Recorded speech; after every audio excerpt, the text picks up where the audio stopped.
నమః శివాయ నమః శివాయ ఓం నమః శివాయ.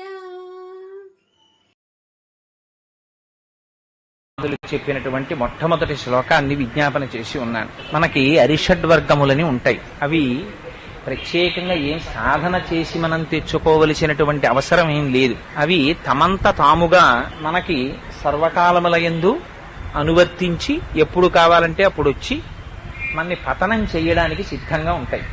అవే కామ క్రోధ లోభ మద మోహ మాత్సర్యములని. ఉత్తమే క్షణకోపస్య మధ్యమే ఘటికాద్వయం అధమే స్యాదహోరాత్రం పాపిష్టే మరణాంతక అని నీతి శాస్త్రం. ఉత్తముడైన వాడికైతే ఒక్క క్షణకాలం ఉంటుంది, మధ్యముడికైతే ఒక్క ఘడి ఉంటుంది. అధమే స్యాదహోరాత్రం, అధముడైన వాడికైతే ఒక రాత్రి ఒక పగలు, పాపిష్టి వాడికైతే చచ్చిపోయేంత వరకు ఆ కోపం ఉంటుంది. సరే, మనకొచ్చేటటువంటి కోపం సర్వకాలములయందు మనకి శత్రువై ఉంటుంది. ఎంతటి వారినైనా సరే ఒక్కసారి కోపం అనేది వచ్చిందా, ఆ కోపమునకు వశుడై పశువై చెయ్యకూడనటువంటి పనిచేసి తాను భ్రష్టుడై తనతో పాటుగా మిగిలిన వాళ్ళని కూడా భ్రష్టత్వానికి తీసుకెడతాడు. అందుకే సుందరకాండలో వాల్మీకి మహర్షి కోపం గురించి కొన్ని అద్భుతమైన శ్లోకాలు చెప్పారు.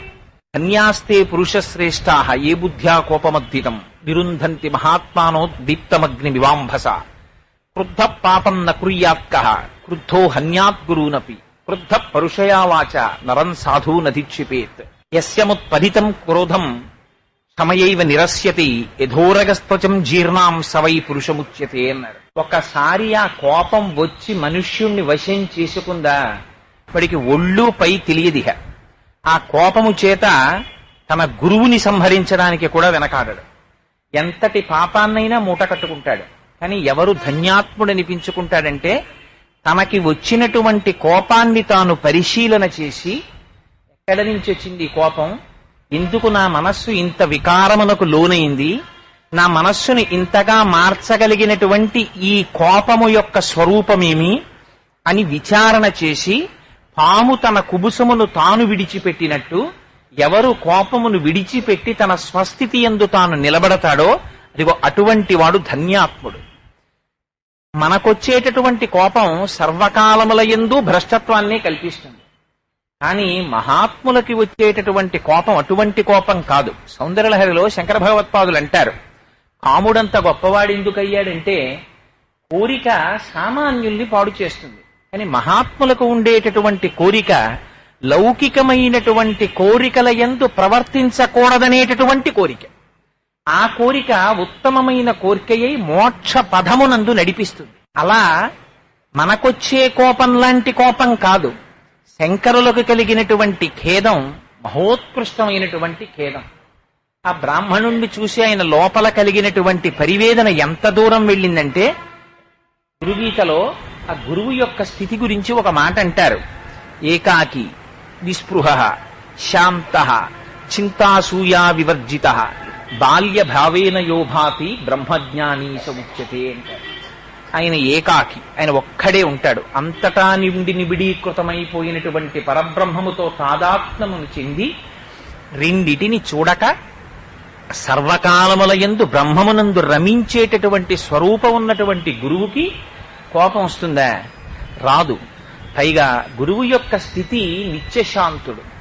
ఆయన ఎప్పుడూ ప్రశాంతమైనటువంటి స్థితిలో ఉంటాడు. అందున శంకరులు ఎటువంటి వారు, ఒక కాపాలికుడు వచ్చి శంకరా మీ శిరస్సు కావాలన్నాడు. అంటే నా శిష్యులందరూ ఉండగా నా శిరస్సును నువ్వు తీసుకెడితే నా శిష్యులు అంగీకరించరు. రేపటి రోజున నా శిష్యులందరూ ప్రాతకాలంలో కృష్ణానదిలో స్నానం చెయ్యడానికి వెళ్లిన సమయంలో నేను ఒక్కడే ఉండి అంతర్ముఖుడనై తపస్సు చేసుకుంటున్నటువంటి సమయంలో నువ్వు వచ్చి నీకు కావలసిన నా శిరస్సుని నా కుత్తుక కత్తిరించి తీసుకెళ్ళు. అంతగా దేహభ్రాంతి లేనటువంటి వ్యక్తి ఒక కాపాలికుడికి తనకి శిరస్సుని ఇవ్వడానికి అంగీకరించినటువంటి మహాపురుషుడు, వారికి కోపం వస్తుందా? వారి కోపము లోకమును ఉద్ధరించడం కోసమని అవతల వ్యక్తి పడుతున్నటువంటి జగత్తుతోటి తాదాత్మ స్థితిని గమనించినటువంటి వారై ఉద్ధరించడం కోసమని మహాపురుషుల యొక్క స్థితిని చూపిస్తారు. అది అందుకని ధారాళంగా నోటి వెంట 14 శ్లోకములు వచ్చాయి. రావడంలో కూడా గమ్మత్తు ఏంటంటే మనం కోపగిస్తే అవతలవాడికి ఏ కారణం చేత అవతలవాడిలో ఉండేటటువంటి లోపమును మాత్రమే చూసి నిందిస్తాం కోపంలో తప్ప అవతలవాడిలో ఉన్నటువంటి లోపమును సరిదిద్దుకోవడానికి కావలసిన సలహా మన కోపంలో ఎప్పుడూ చెప్పబడదు. ఎందుకంటే మనం ఆ సమయంలో కోపము చేత ఆవేశాన్ని పొంది ఉంటాం. కానీ శంకరుల కోపము లౌకికమైన కోపము కాదు. అందుచేతనే ప్రతి శ్లోకంలోనూ సమస్త జీవకోటిని బ్రాహ్మణునిలో అడ్డుపెట్టి జరుగుతున్న పొరపాటు ఎక్కడుంది, ఆ పొరపాటుని దిద్దుకోవడం ఎలా కూడా చూపించేస్తారు శంకరాచార్యులు వారు. అందుకే అటువంటి గురువు దొరకడం కూడా అదృష్టం. ఆ బ్రాహ్మణుడు చేసుకున్న అదృష్టం ఏమిటో కానీ ఇన్ని సంవత్సరములు వృధా అయిపోతే శంకరాచార్యుల వంటి మహాపురుషుల యొక్క వాక్కుకి పాత్రుడయ్యాడు. ఎందుకంటే తెలిసి తెలియని గురువులు ఎంతమంది గురువులు దొరికి ప్రయోజనం ఏమిటి? నేను గురువుల్ని నిందించానో వారి స్థాయిని తక్కువ చేసి మాట్లాడాలని అనుకోకండి. రామకృష్ణ పరమహంస ఒక మాట చెప్తుండేవారు. పరమహంస పంచవటి అని ఒక కుటీరంలో ఉండేవారు. ఉంటూ రామకృష్ణ పరమహంస కుటీరం పక్క నుంచి వెళ్ళిపోతుంటే ఒక పెద్ద కప్ప ఒకటి పెద్ద చప్పుడు చేస్తూ అరుస్తోంది. విని పరమహంస అనుకున్నారు, చీకటి చీకటి పడుతోంది, ఇలాగే ఉంది అసుర సంధ్య వేళ, బహుశా ఏదో పాము వచ్చి ఒక కప్పని పట్టుకుంది, అందుచేత మృత్యువుని పొందే ముందు ఆ కప్ప ఇలా రోదిస్తోంది అనుకుని వెళ్ళిపోయారు. ఒక 2 గంటల సమయం కుటీరంలో గడిపిన తరువాత పరమహంస మళ్ళీ అదే మార్గంలో తిరిగి వస్తున్నారు. ఇంకా ఆ కప్ప అదే స్థాయిలో ధ్వని చేస్తూనే ఉంది. చేస్తుంటే ఇంతసేపు కప్ప పాము నోట్లో పడ్డాక బ్రతకడానికి అవకాశం లేదు, పైగా ఇలా అరుస్తోంది ఏమిటి కప్ప అని అటుగా వెడుతున్న పరమహంస ఒకసారి ఆ లోపలికి తుంగి చూశారు. చూస్తే అక్కడే ఉన్నటువంటి పొదలలో దాని దురదృష్టమేమో కానీ పెద్ద కప్పని ఒక నీటిపాము పట్టుకుంది. ఆ నీటిపాము ఆ కప్పని చంపలేదు, మింగలేదు, పోనీ అలాగని విడిచిపెట్టలేదు. ఆ కప్ప పాము నోటిలోకి పోలేదు, అలాగని బయటికి రాలేదు. తెలిసి తెలియని గురువు చేతిలో పడిన శిష్యుడి పని ఇలాగే ఉంటుందనుకున్నారు పరమహంస. ఎందుకనంటే అది త్రాచుపాము అనుకోండి, ఒక్క 3 కాట్లు వేసిందా, ఒక్క కాటు వేసిందా విరిగిపోతుంది, లోపల ఉన్నటువంటి మొత్తం జీవం పోయి మరణిస్తుంది. గురువు సరైన గురువు దొరికి ఒక్కసారి నోరు విప్పి మాట్లాడా అప్పటి వరకు శరీరమునకు పట్టినటువంటి అహంకారం విరిగిపోతుంది, తనెవరో తెలుస్తుంది. తెలిసి తెలియని గురువు అయ్యాడా ప్రమాద స్థితిలోకి తీసుకెడతాడు, నీటిపాము పట్టుకున్న కప్పలాగే ఉంటుంది. అలా అటువంటి స్థితి కలిగిన వారు కారు శంకరులు. శంకరులు నోరి విప్పి మాట్లాడితే అజ్ఞానాన్ని తుడిచిపెట్టగలిగినటువంటి మహాపురుషుడు శంకర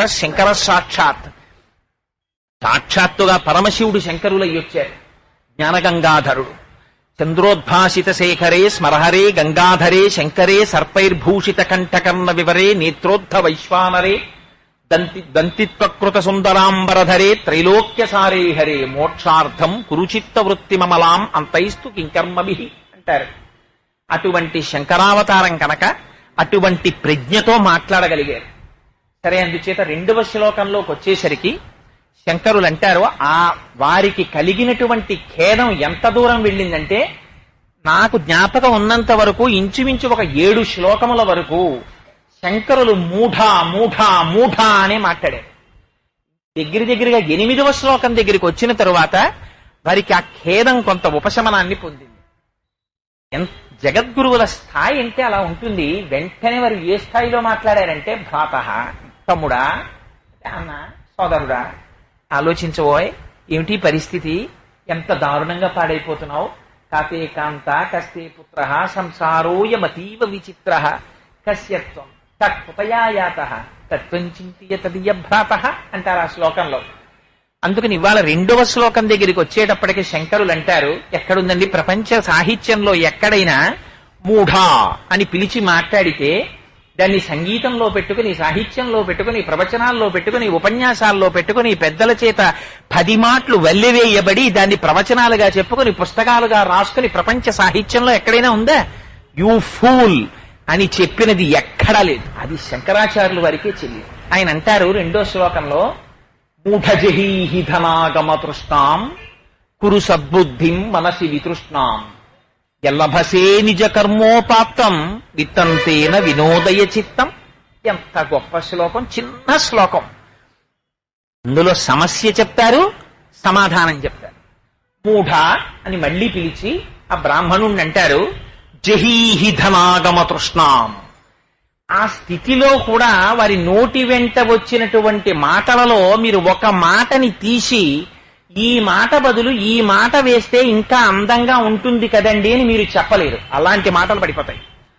మూఢ జహీహి ధనాగమ తృష్ణాం కురు సద్బుద్ధిం మనసి వితృష్ణాం. అందం చూడండి, చిట్ట చివర మొదటి పాదంలో మూఢ జహీహి ధనాగమ తృష్ణాం కురు సద్బుద్ధిం మనసి వితృష్ణాం. రెండూ తృష్ణలే. చిత్రం ఏమిటంటే మనకి పురుషార్థములను ఉంటాయి. ధర్మ అర్థ కామ మోక్షములు, చతుర్విధ పురుషార్థములు. మనం ఎక్కడ పూజ చేసినా ఎక్కడికి వెళ్ళినా ఏం చెప్పుకుంటామంటే ధర్మార్థ కామ మోక్ష చతుర్విధ ఫల పురుషార్థ సిద్ధ్యర్థం మనోవాంఛా ఫల సిద్ధ్యర్థం సమస్త దురితోపశాంత్యార్థం. సరే, నాకు పరమేశ్వరుడు ఏది కటాక్షిస్తే దాంతో ఏదో ఉమామహేశ్వర పూజాంకరిష్యే, లేకపోతే లక్ష్మీనారాయణ పూజాంకరిష్యే, ఏ పూజ చేస్తే ఆ పూజ చేస్తున్నానని నీళ్లు ముట్టుకుంటాం. అటువంటిది అలా మనం ఎక్కడికి వెళ్ళినా అడిగేటటువంటి చతుర్విధ పురుషార్థములైనటువంటి ధర్మ అర్థ కామ మోక్షముల 4 మొదటి స్థానం మాత్రం ధర్మంది. మిగిలిన 3 2 ధర్మంతో అనుబంధం కలిగి ఉండాలి. ఇది గమ్మత్తు. మోక్షాన్ని మీరు సాధించేదేం ఉండదు. ఎందుచేత అంటే మీకు ఒక కర్ర ఇచ్చి 4 సమానమైన ముక్కల కింద నరకండి అన్నారనుకోండి, మీరేం చేస్తారు? ఎన్ని మాటలు నరుకుతారు? దాన్ని 4 మాటలు నరకరు, 3 మాటలే నరుకుతారు. ఒక 10 అడుగుల కర్ర ఇస్తే ఏదో 2.5 అడుగులు చొప్పున 2.5 అడుగుల దగ్గర కత్తి ప్రవర్తనలో తేడా వస్తే పసిగడుతుంది, ఆయనలో మార్పుని పసిగడుతుంది. తల్లి తర్వాత తల్లిలా పొదివి పట్టి కాపాడుకుంటుంది. అటువంటి భార్య లేనినాడు ఇంకా ఇల్లెక్కడుంది అసలు? అందుకని భార్యామూలం ఇదం గృహం, కృషిమూలమిదం ధాన్యం. కృషి లేనప్పుడు, తను కష్టపడనప్పుడు, సేద్యము చెయ్యనప్పుడు ధాన్యం ఎక్కడి నుంచి వస్తుంది? వడ్డీ వ్యాపారంలో అయితే ఒకడికి ఇచ్చేస్తే వడ్డీ వచ్చేస్తుంది. కానీ కృషి చెయ్యకుండా ధాన్యం మాత్రం రాదు. కృషి చేస్తేనే ధాన్యం వస్తుంది. కృషిమూలమిదం ధాన్యం, ధనమూలమిదం జగత్. ధనము వల్ల మాత్రమే జగత్ ఉంటుంది. ఆ ధనము లేదా వాడు ఎందుకు పనికిరాడు. శాస్త్రము ఎక్కడైనా సరే అన్యాయంగా ఏం మాట్లాడదండి. ఎప్పుడూను సన్యాసి అయినటువంటి వాడికి డబ్బు మీద వ్యామోహం ఉండకూడదని చెప్పింది తప్ప, మీ అందరూ డబ్బులు వదిలేసేయండి, మీరందరూ డబ్బులు ముట్టుకోకండి, అలా శంకరాచార్యులు వారు ఎప్పుడూ మాట్లాడలేదు. నీతి శాస్త్రం కూడా ఎప్పుడూ అలా మాట్లాడలేదు. నీతి శాస్త్రం కూడా ఎంత ఖచ్చితంగా మాట్లాడిందంటే, నీకు ఒక వయస్సు వచ్చిన తరువాత నువ్వు డబ్బు సంపాదించకపోతే మాతా నిందతి నాభినందతి పిత భ్రాతాన సంభాషతే భృత్య కుప్యతి నానుగచ్చతి సుత భార్యాపి నాలింగతే అర్ధ ప్రార్థన శంకయా నకురుతే సల్లాపమాత్రం సుహృత్ తస్మాత్ నైతికమర్థమార్జన శృణు సఖే విత్తేన సర్వే వశాః అని చెప్పింది. అమ్మ ఎన్నడూ కొడుకుని నిందించదు. అమ్మ అంటేనే పోత పోసినటువంటి ప్రేమస్వరూపం. అటువంటి అమ్మ తండ్రి గారికి కొడుకు అందొచ్చి 4 రూపాయలు సంపాదించకపోతే నిందిస్తుంది. మాతా నిందతి నాభినందతి పిత. తండ్రి సంతోషంగా పిలిచి ప్రియమార కౌగిలించుకుని కొడుకు భుజం మీద చెయ్యేసి, శభాష్ నాన్న 4 రూపాయలు సంపాదిస్తున్నావురా అన్నట్ట. నాభినందతి పిత భ్రాతా న సంభాషతే. తోడ పుట్టినవాడు చిన్నప్పటి నుంచి ఇద్దరూ కలిసి ఆడుకుంటారు. అట్లాంటి అన్నదమ్ములు మాట్లాడతారు. వీడికి ఏం సంపాదన ఉంది కనుక అని చులకన చేసేస్తారట. అందుకని భ్రాతా న సంభాషతే భృత్య కుప్యతి. సేవకుణ్ణి రే వీళ్ళ నీళ్ళు ఇలా పట్టరా అంటే, ఆ చెప్పారులేండి పెద్ద, ఓ రూపాయి ఇవ్వడం చేత కాదు కానీ జీతం అమ్మాయి గారు ఇస్తారు, మీరు ఏమి ఇస్తున్నారని 10 మాటలు పని చెప్తారు అంటాడు. నానుగచ్చతి సుత. తండ్రి ఇంటికి వచ్చేటప్పటికి కొడుకు గబగబా చెంబుతో నీళ్లు పట్టుకొచ్చి పంచ పైకి తీసి నాన్నగారి కాళ్ళు కడిగి తువ్వాలతో పాదాలు తొడబట్ట. అసలు అలా తుడిచేవాళ్ళు కడిగేవాళ్ళు ఇప్పుడు ఉన్నారా అని నాకు అనుమానం. ఎక్కడైనా ఉన్నారేమో నాకు తెలియదు కానీ నానుగచ్చతి సుత. అందుకని కొడుకు అలా ఎదుర్రాడు. కాంతాపి నాలింగతే. భార్య ప్రియమార కౌగిలించుకోదు. రూపాయి సంపాదించడం చేత కాదు కానీ అంటుంది. అందుకని కాంతాపి నాలింగతే. అందుచేత అన్నింటికన్నా దారుణం ఏమిటో తెలుసా? అర్ధ ప్రార్థన శంకయా నకురుతే సల్లాపమాత్రం సుహృత్. వీడు కనపడితే ఏమయ్యా బాగున్నావా అంటే, ఎరా ఒక్క 100 రూపాయలు ఏం సర్దగలవా అంటాడేమోనని స్నేహితుడికి పని లేకపోయినా పక్క సందులోకి వెళ్ళిపోతాడు. ఎరా బాగున్నావా అని విష్ కూడా చెయ్యట, పలకరించట. అర్ధ ప్రార్థన శంకయా నకురుతే సల్లాపమాత్రం సుహృత్. ఇలా చెప్పానని ఎలా పడితే అలా డబ్బు సంపాదిస్తావేమో ఇక్కడ వేసేశారు చిట్ట చివరి పాదంలో. తస్మాత్ నైతికమర్థమార్జన శృణు సఖే. నీతి తప్పని సంపాదన సంపాదించు. విత్తేన సర్వే వశాహ. అలాంటి డబ్బు చేత నీకు సర్వము వశమవుతుంది అని నీతిశాస్త్రం చెప్పినప్పుడు సర్వశాస్త్ర పారంగతుడైనటువంటి శంకరులు గృహస్థాశ్రమంలో ఉన్న వాళ్ళని డబ్బు సంపాదించద్దు అని అంటారా? అనరు శంకరులు. కానీ శంకరులు దేని గురించి చెప్తున్నారో జాగ్రత్తగా అర్థం చేసుకోవాలి. ఆయన అంటారు, మూఢజహీహి ధనాగమ తృష్ణాం. ఓ మూఢుడా, తృష్ణ విడిచిపెట్టు. ఎంత గొప్ప మాట వేసేశారో చూడండి. తృష్ణ అంటే ఏమిటో తెలుసా అండి? కోరిక కాదు. కోరిక వేరు, తృష్ణ వేరు. నాకు కోరిక పుట్టిందనుకోండి, సినిమాకి వెడదామని, పెళ్ళాను, టికెట్లు దొరకలేదు, ఆత్మహత్య చేసుకోవలసినంత అవసరం ఏముండదు అందులో. లేకపోతే ఇంటికి వెళ్ళిపోయి సినిమా టికెట్లు దొరకలేదని చెప్పి ఇంట్లో ఉన్న వాళ్ళందరినీ పట్టుకుని ఏం బాధేయరు. లేకపోతే దానివల్ల చాలా మానసిక ఖేదం వచ్చేసి పడిపోరు. సినిమాకి టికెట్ దొరకకపోతే రేపు పెడదాం అంటాడు, అలా అలా తిరిగి ఇంటికి వస్తాడు, టికెట్లు దొరకలేదంటాడు. తృష్ణ అంటే ఏమిటో తెలుసా అండి? తన స్థితిని తాను మరిచిపోయి, తన కళ్ళు తనకి కనపడక, తన చెవులు తనకి వినపడక, తన దృష్టికి ఇంకొకటి కనపడక, కేవలం దానికోసమే తిరిగేటటువంటి పరిస్థితి వస్తే, ఆనాడు ఒకటి గుర్తు పెట్టుకోండి, మీరు దేనికోసమని అంత వెంపర్లాడుతున్నారో దాని చేత మీరు చులకనైపోతారు. చులకనైపోయిన నాడు మీరు తృణమవుతారు. ఎవడు తృష్ణతో తిరిగాడో వాడు తృణమై తీరుతాడు. తృణమంటే చులకన జలరుహతంత్రువు చులకన కన దూది కనము చులకన సొమ్మి అని చిన్నతనంలో చులకన గురించి మాకు పద్యం ఉండేది. అందరికన్నా చులకన ఎవరో తెలుసా? గడ్డిపరక చులకన, అంతకన్నా చులకన దూదిపించే చులకన, అంతకన్నా చులకన ఒకటి దగ్గరికి వెళ్లి చెయ్యి చాపినవాడు చులకన. అలా మీరు తృష్ణపడి నాకు ఇదే కావాలని మంకుపట్టు పట్టి కళ్ళు చెవులు ముక్కు నోరు మూసుకుపోయి, ఇది తప్ప నాకు ప్రపంచంలో వేరొకటి లేదు, నేను అడగను అని దానికోసమే ఎవడు తిరుగుతాడో అటువంటి స్థితికి తృష్ణ అని పేరు. అందుకే చిట్ట చివరికి అది దేనికి తీసుకెళ్లిపోతుందంటే, అలా తిరిగినటువంటి వాడి మరణమునకు హేతువైపోతుంది, నిష్ప్రయోజకత్వాన్ని పొందేస్తాడు. అందుకే తృష్ణ అన్నమాట మృగతృష్ణ అన్న చోట వాడుతుంటారు. శంకరుల యొక్క పద గంభీర్యం చూడండి. వారు ఎటువంటి స్థితిలో మాట్లాడనివ్వండి, శంకరులు మూఢ జహీహి ధనాగమ తృష్ణాం. ఆ తృష్ణని విడిచిపెట్టు. ఈ తృష్ణ అన్న మాట ఎక్కడ వాడారో తెలుసా అండి? భాగవతంలో దశమస్కంధంలో చూపిస్తారు తృష్ణ అంటే ఎలా తిప్పుతుందో. కృష్ణుడు చాలా చిన్న పిల్లవాడిగా ఉన్నాడు. ఉన్నప్పుడు యశోదాదేవి ఒకనాడు ఒడిలో కూర్చోపెట్టుకుని పిల్లవాడిని కూర్చుంది. ఎందుకో పిల్లవాడు చాలా బరువుగా అనిపించాడు. అనిపిస్తే ఆ పిల్లవాడిని కింద పెట్టేసింది. కింద పెట్టేసి కూర్చుంది. ఎక్కడి నుంచి వచ్చిందో పెద్ద సుడిగాలి ఒకటి వచ్చింది. వచ్చి ఆ సుడిగాలి పిల్లవాడిని గిరగిర గిరగిర తిప్పి పైకి తీసుకుపోతోంది. ఆ యశోదాదేవి ఆ పిల్లవాడిని అలా పైకి తీసుకుపోతోంది. ఆ ఉన్నటువంటి ఆ నందవ్రజం అంతా కూడా ఎక్కడ చూసినా ఆ సుడిగాలికి ధూళి రేగిపోయింది.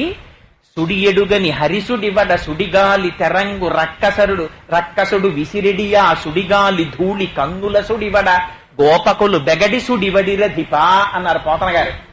ఆ సుడిగాలి చేత వచ్చినటువంటి ధూళి కన్నుల్లో పడి ఎవ్వరికీ కళ్ళు కనపడడం మానేసి, అంతగా విశేషమైనటువంటి ధూళి లేచి ఆ లేచినటువంటి ధూళి కృష్ణ పరమాత్మని కూడా చుట్టి పైకి తీసుకుపోతోంది. తీసుకుపోయిన తరువాత కొంతసేపటికి సుడిగాలి తగ్గింది. యశోదాదేవి చూసి ఏడిచింది.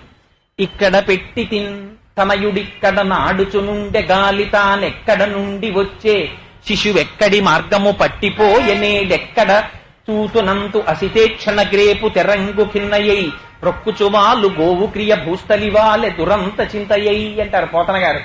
అయ్యో పిల్లాన్ని ఇక్కడ పెట్టాను, పిల్లాడు ఆడుకుంటున్నాడు, ఎక్కడి నుంచి వచ్చింది సుడిగాలి?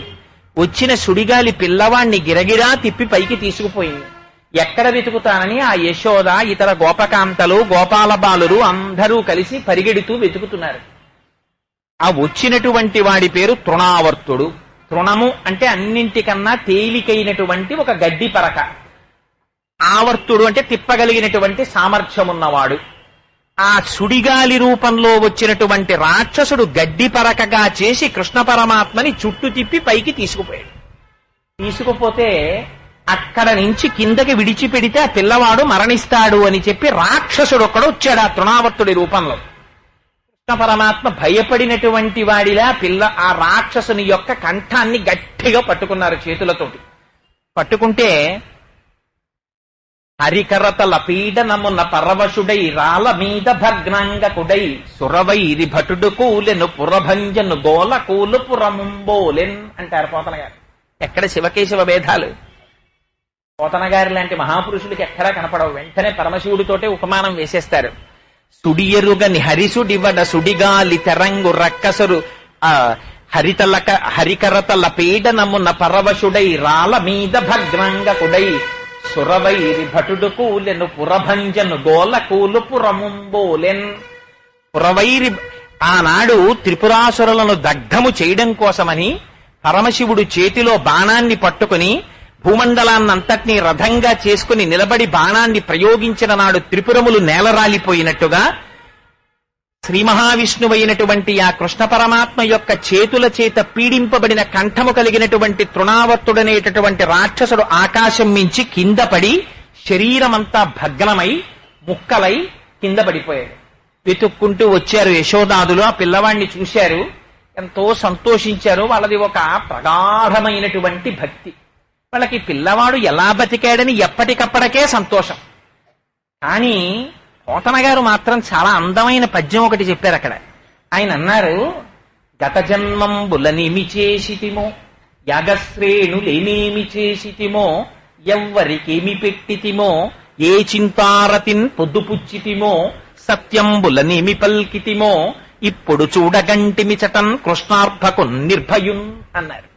మేము ఏమో కిందటి జన్మల్లో ఏం పుణ్యం చేశామో, ఏం నిజం చెప్పామో, ఏం యాగం చేశామో, ఏం నోము చేశామో, ఏ చింతారతిన్ పొద్దు పృచ్చితిమో.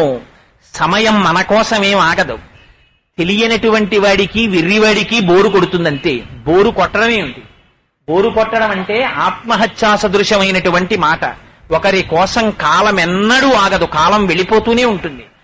కాలము నడిచి వెళ్ళిపోతుంటే మృత్యువు కూడా దగ్గరికి వచ్చేస్తుంటుంది.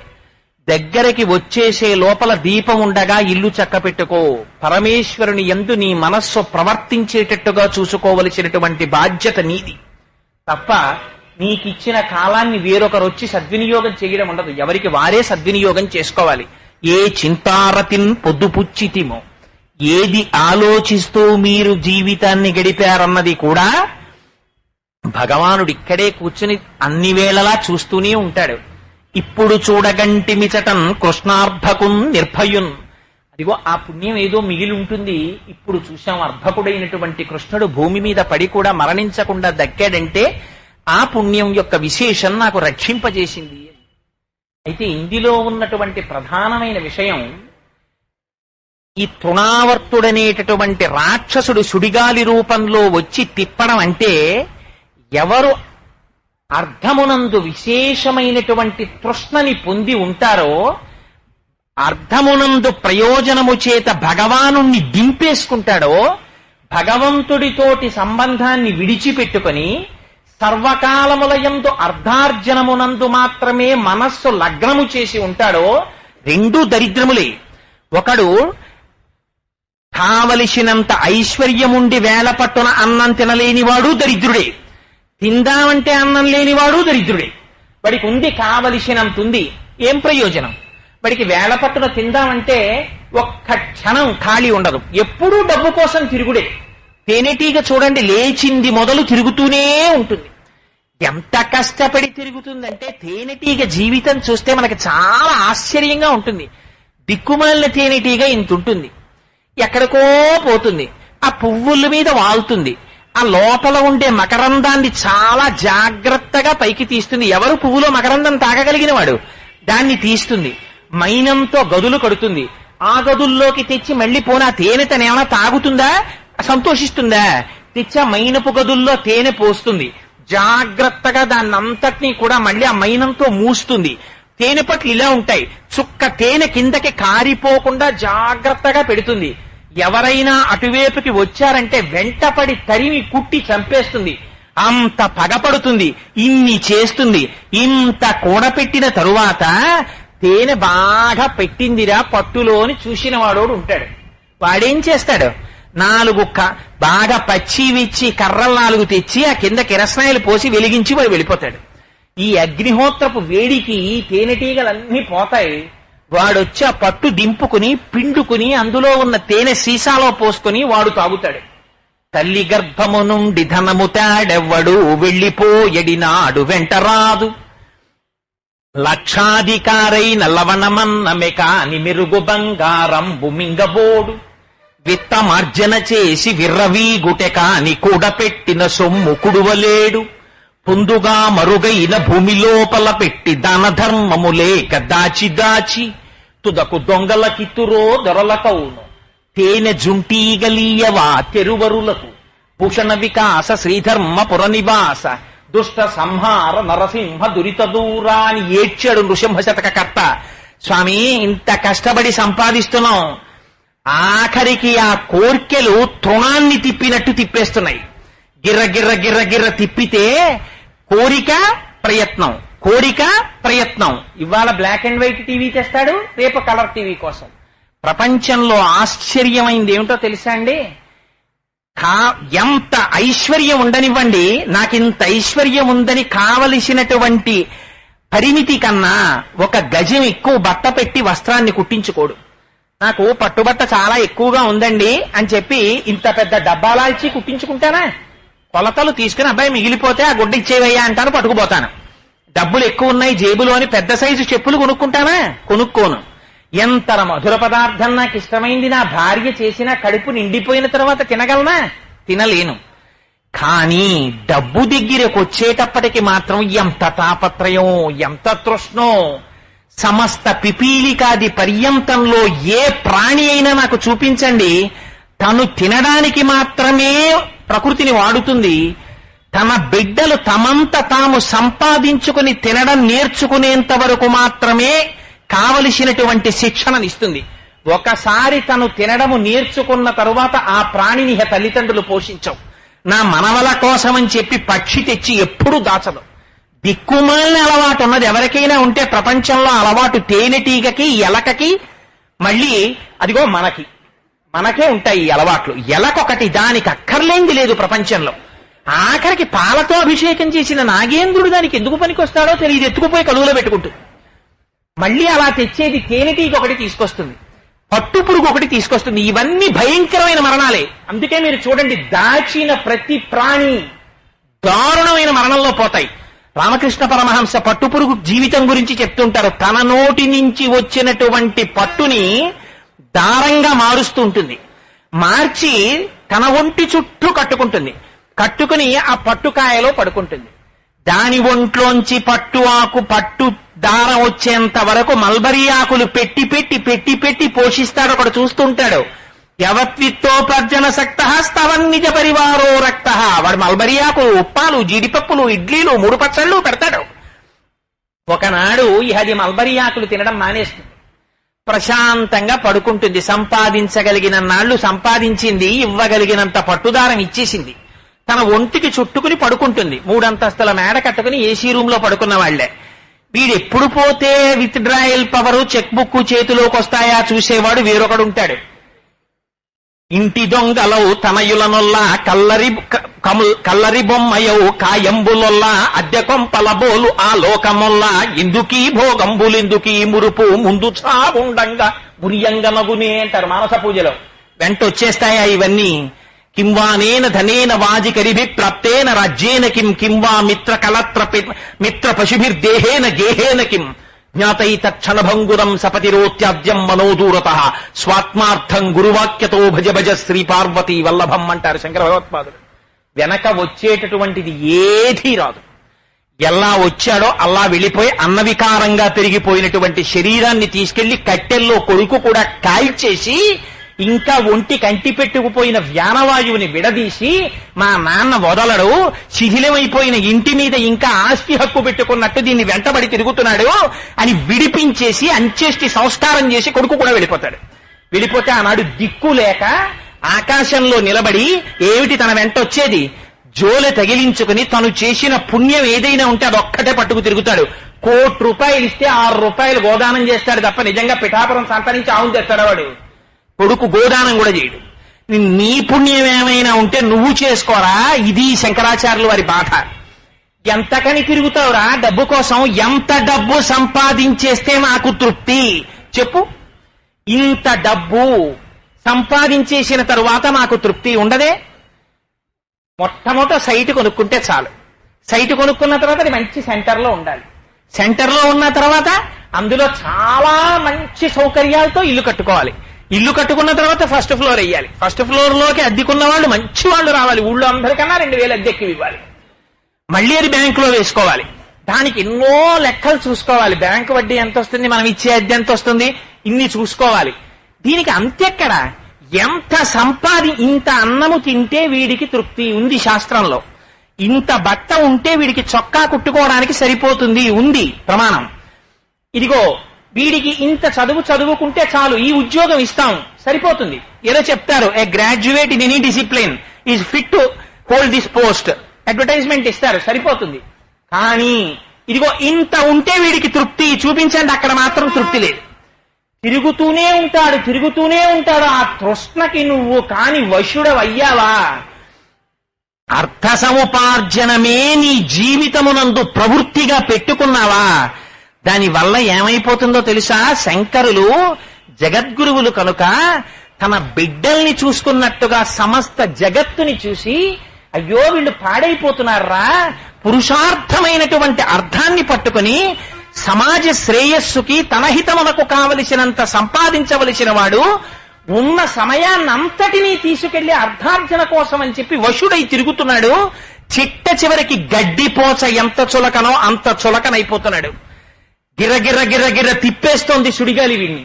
ఎక్కడ పడిపోతాడో, సమయమా అయిపోతోంది. ప్రత్యాయంతిగతాః పునర్న దివసాః కాలో జగద్దక్షక లక్ష్మీస్తో యతరంగ భంగ చపలా విద్యుచ్చలం జీవితం తస్మాన్ మాం శరణాగతిం కరుణయాత్తం రక్షాధునా.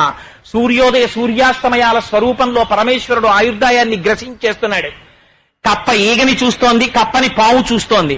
కప్ప ఈగని తింటుందో కప్పని పావు తింటుందో పరమేశ్వరుడికి తెలుసు. ఇన్ని సంపాదిస్తున్నానంటాడు. సంపాదించినవన్నీ తాను అనుభవిస్తాడో అనుభవించకుండా వెళ్ళిపోతాడో పరమేశ్వరుడికి తెలుసు. కానీ తను సంపాదించుకోవలసినటువంటి అసలైన పుణ్యాన్ని తాను సంపాదించుకోవట్లేదు. సమస్త పిపీలికాది పర్యంతంలో భగవన్నామము చెప్పగలిగినటువంటి వాక్కు ఇయ్యబడినది కేవలము మనుష్యుడికొక్కడికే. ఒక గేది ఉందనుకోండి, ఆ గేది పూర్వజన్మలో ఎంత గొప్ప సంస్కారం ఉండనివ్వండి, ఒకసారి సమయము వృధా అయిపోయి మనుష్యుని యొక్క ఉపాధి పడిపోయిన తరువాత గేది ఉపాధితో వచ్చిందనుకోండి, లోపల ఎంత ఏడవనివ్వండి. ఒక్కసారి గోవిందా అందాం అనుకుందనుకోండి, అంబా అనగలదు కానీ గోవిందా అని మాత్రం అనలేదు. గోవిందా అనగలిగినటువంటి అదృష్టమున్న ప్రాణి ప్రపంచంలో ఉన్నది అంటే అది కేవలము మనుష్యుడొక్కడే. ఇతర ఉపాధులు ఏవి కూడా భగవంతుని యొక్క నామము చెప్పగలిగిన అదృష్టాన్ని పొందలేవు.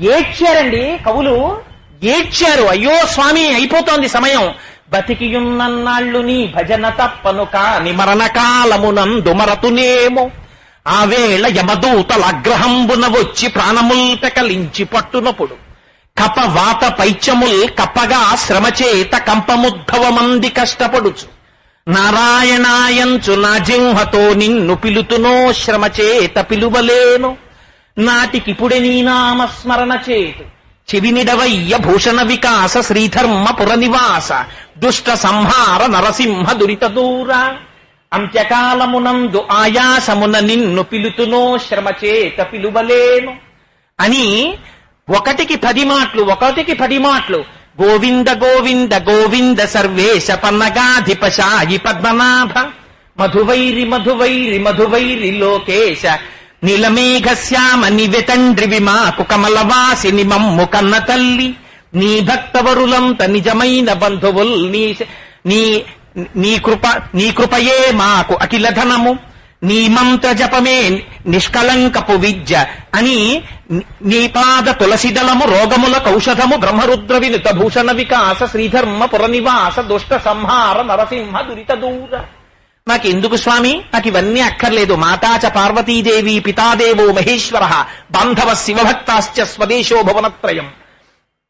సర్వేశ్వర నీ నామము చెప్పగలిగినటువంటి అదృష్టాన్ని పొందినటువంటి ఉపాధి ఈ ఉపాధి. అటువంటిది నీ నామము చెప్పని నాడు ఎందుకయ్యా ఈ జన్మ? దిక్కుమాలిన డబ్బు ఎంత సంపాదించి దాచినా తుట్టతుదకు వచ్చేదొక్కటుందా? ఊపిరి ఆగిపోయిందా? ఏమిటి వాడు చేసిన ప్రారంభం? ఇంత కష్టపడ్డాడు, తిరిగాడు, సంపాదించాడు.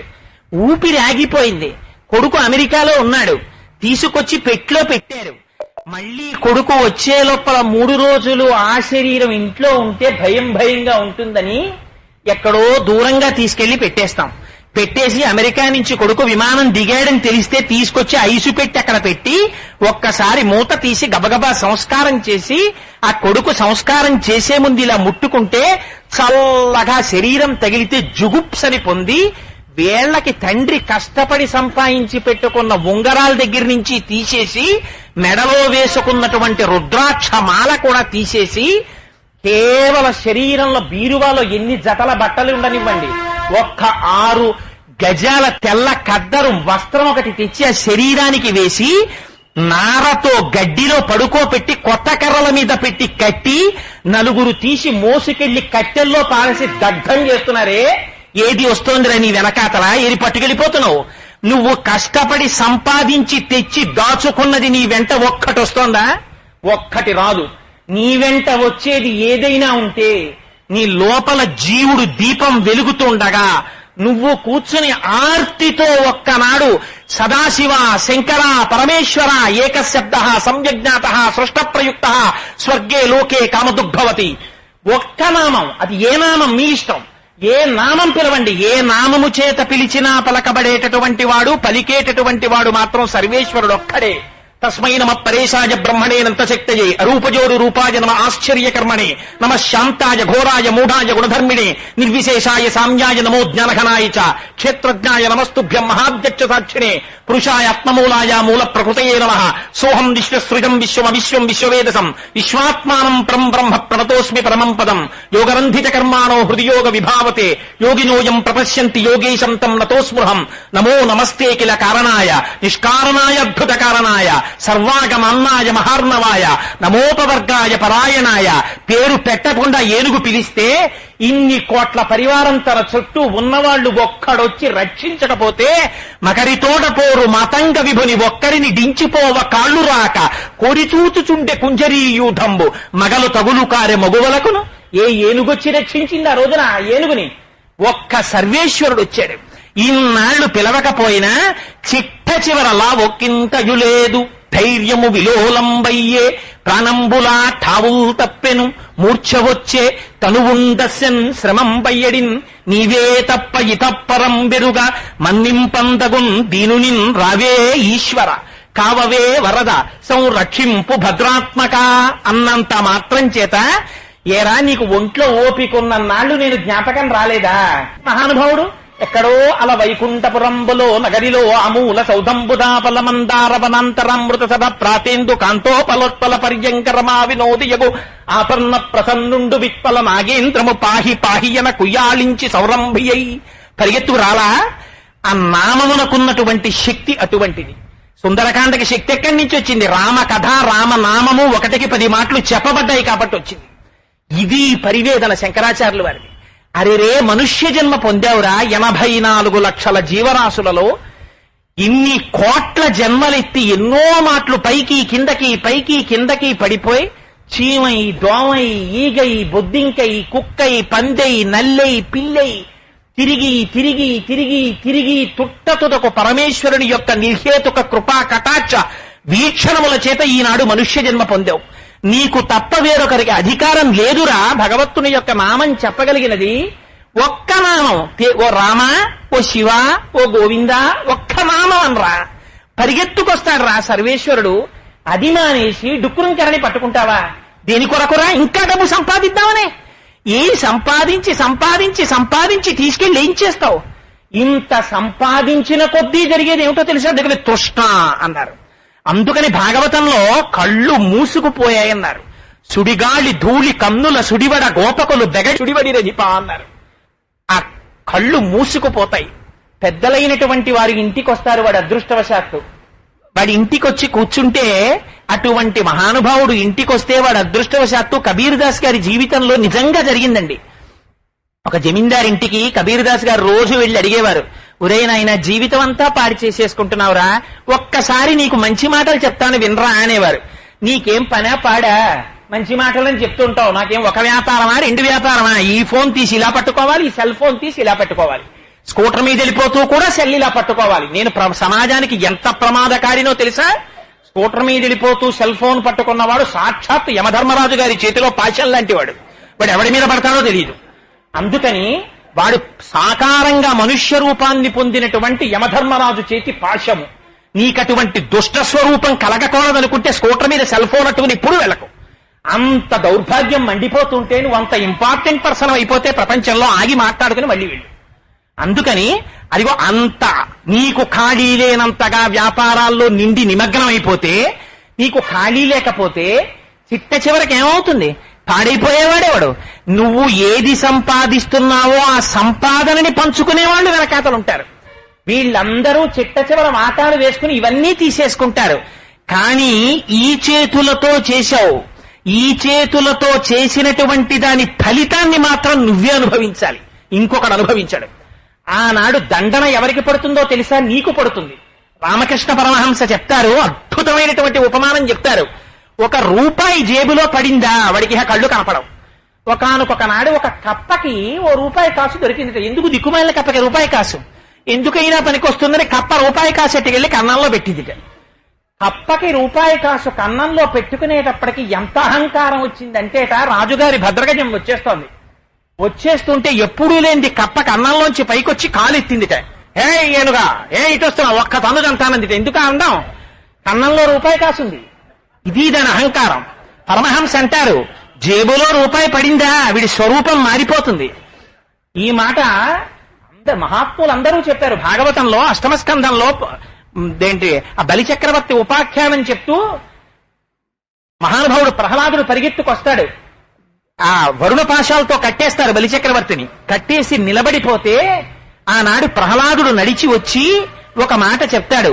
ఇతనికి ముందు నీ వింద్రపదం విచ్చి నేడు తిప్పుటయను నెరయుమేలు మోహనాహంకృతి గర్వాంధ తమస వికారంబు దనిమాన్పి కరుణ రక్షించుటయు కాక శిక్షించుటే తత్వజ్ఞులకు మహేంద్రత్వమేల నీపాదకమలంబు నియుతి కొల్చిన దాని పోలునే సురరాజ్య భోగపరత గర్వమేపార కన్నులు కానరావు చెవులు వినరావు చిత్తంబు చిక్కుబడును సేవలన్నయు మరచు నీ మహిమ మాన్పి మేలు చేసి నీ మేరమేటి సూపి అంటాడు.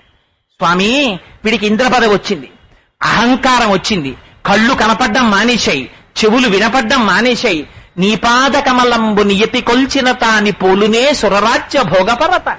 సర్వేశ్వర, నీ పాదాలు నమ్ముకుని భగవంతుడి యొక్క పాదములు పట్టుకుని సర్వకాలములయందు సంతోషంగా హాయిగా ఏ కోరిక కలిగినా ఏ ఆపద వచ్చినా నాకేమిటి, నేనేం సంపాదించుకోవాలి, నన్నెవరు చూస్తారు అన్న బెంగ నాకేం లేదు. నాకేమిటి, నాకు మా మాతాపితరులు ఉన్నారు, మా పార్వతీ పరమేశ్వరులు ఉన్నారు.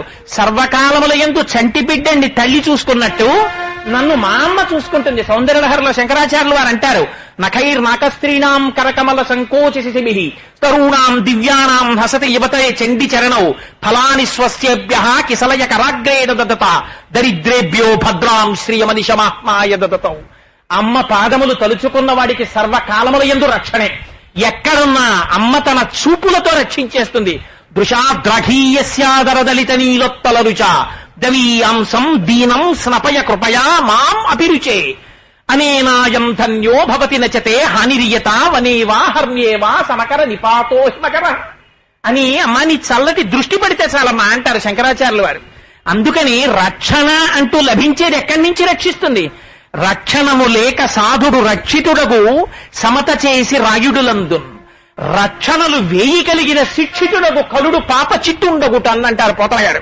ఎంత గొప్ప పద్యమో చూడండి. నిజంగా దశమస్కంధంలో తన చుట్టూ తుపాకులు పట్టుకుని 1000 మందిని పెట్టుకుంటాడు. తను అడుగు తీసి అడుగు వేస్తే ఈ 1000 మంది తుపాకుల తాలూకా ట్రిగ్గర్ మీద వేలు పెట్టి డేగ కళ్ళతో కాపాడుతుంటాడు. ఇలాగా ఇంతమంది చేత కాపాడబడేటటువంటి వాడు ఒకనాడు ప్రమాదం వచ్చి చచ్చిపోయాడు. ఏ రక్షణలు పెట్టుకోకుండా సర్వకాలముల యందు భగవంతుడి పాదపద్మములను నమ్ముకున్నవాడు రైలు కింద పడిపోతే రైలు వాడి మించి వెళ్ళిపోయింది, వాడు బతికిపోయాడు. నిడదవోల్లో నేను పనిచేస్తున్నప్పుడు పేపర్లో పడిందండి నిజంగానే. ఓ తల్లి ఆ ట్రైన్ టాయిలెట్ లోకి వెళ్లి మల విసర్జన కోసమని కూర్చుంటే ఆవిడికి స్పృహ తప్పింది, లేచి తలుపు తీయలేకపోయింది, ప్రసవం అయిపోయింది, చంటిపిడ్డడు పుట్టి ఆ రైలు తాలూకా టాయిలెట్ కన్నంలోంచి రాళ్ల మీద పడిపోయాడు. పడిపోతే ట్రైన్ దాని మించి పాస్ అయి వెళ్ళిపోయింది. వెళ్ళిపోయిన తర్వాత చాలాసేపటి వరకు ఆవిడ బయటికి రావట్లేదేమిటని చూసి ఆ కుటుంబీకులు వచ్చి తలుపు కొట్టారు. ఆవిడికి స్పృహ వచ్చింది, లేచింది, తలుపు తీసింది. కానీ బిడ్డడు పడిపోయాడని తెలిసింది. ఇంత రైలు వెళ్ళిపోతే అప్పుడే పుట్టిన పసికందు ఆ రాళ్ల మీద పడిపోయి అంత ధ్వనితో రైలు వెళ్ళిపోతే చిక్కు చెదరకుండా ఆ పిల్లవాణ్ణి ఆ స్టేషన్ లో బుజ్జిలో పుణుకులో అమ్ముకునేవాడు చూసి తెచ్చి చక్కగా కాపాడుకుంటుంటే తల్లిదండ్రులు వెనక్కి వచ్చి ఆ పిల్లాన్ని తీసుకెళ్లారు. ఎవరు రక్షించినవాడు? వీడి ప్రజ్ఞ రక్షించిందా, ఇంకోటి రక్షించిందా? మన బుద్ధి ఎక్కడ పని చెయ్యదో అక్కడ రక్షించగలిగిన వాడు పరమేశ్వరుడు ఒక్కడే. రక్షణ మీరు సంపాదించినటువంటి డబ్బులోంచి ఎన్నటికీ రాదు. ఏదైనా వచ్చింది అంటే చాలా మందికి ఒక పిచ్చి అభిప్రాయం ఉంటుంది. డబ్బు ఉంటేనే కదండి రేపు పొద్దున్న ఏదైనా వస్తే హాస్పిటల్లో చేరినా చూసేది. 1,000,000 మంది వైద్యులు కూడి వచ్చిన కాని మరణమయ్యడి వ్యాధి మంపలేరు. 1,000,000 మంది వైద్యులు వాడు బయటికి వస్తే వాడిది ఏ గ్రూపు బ్లడ్ కూడా సీసాల్లో పట్టి వాడి వెనకాతల అంబులెన్సులు వెళ్ళిపోతుంటాయి.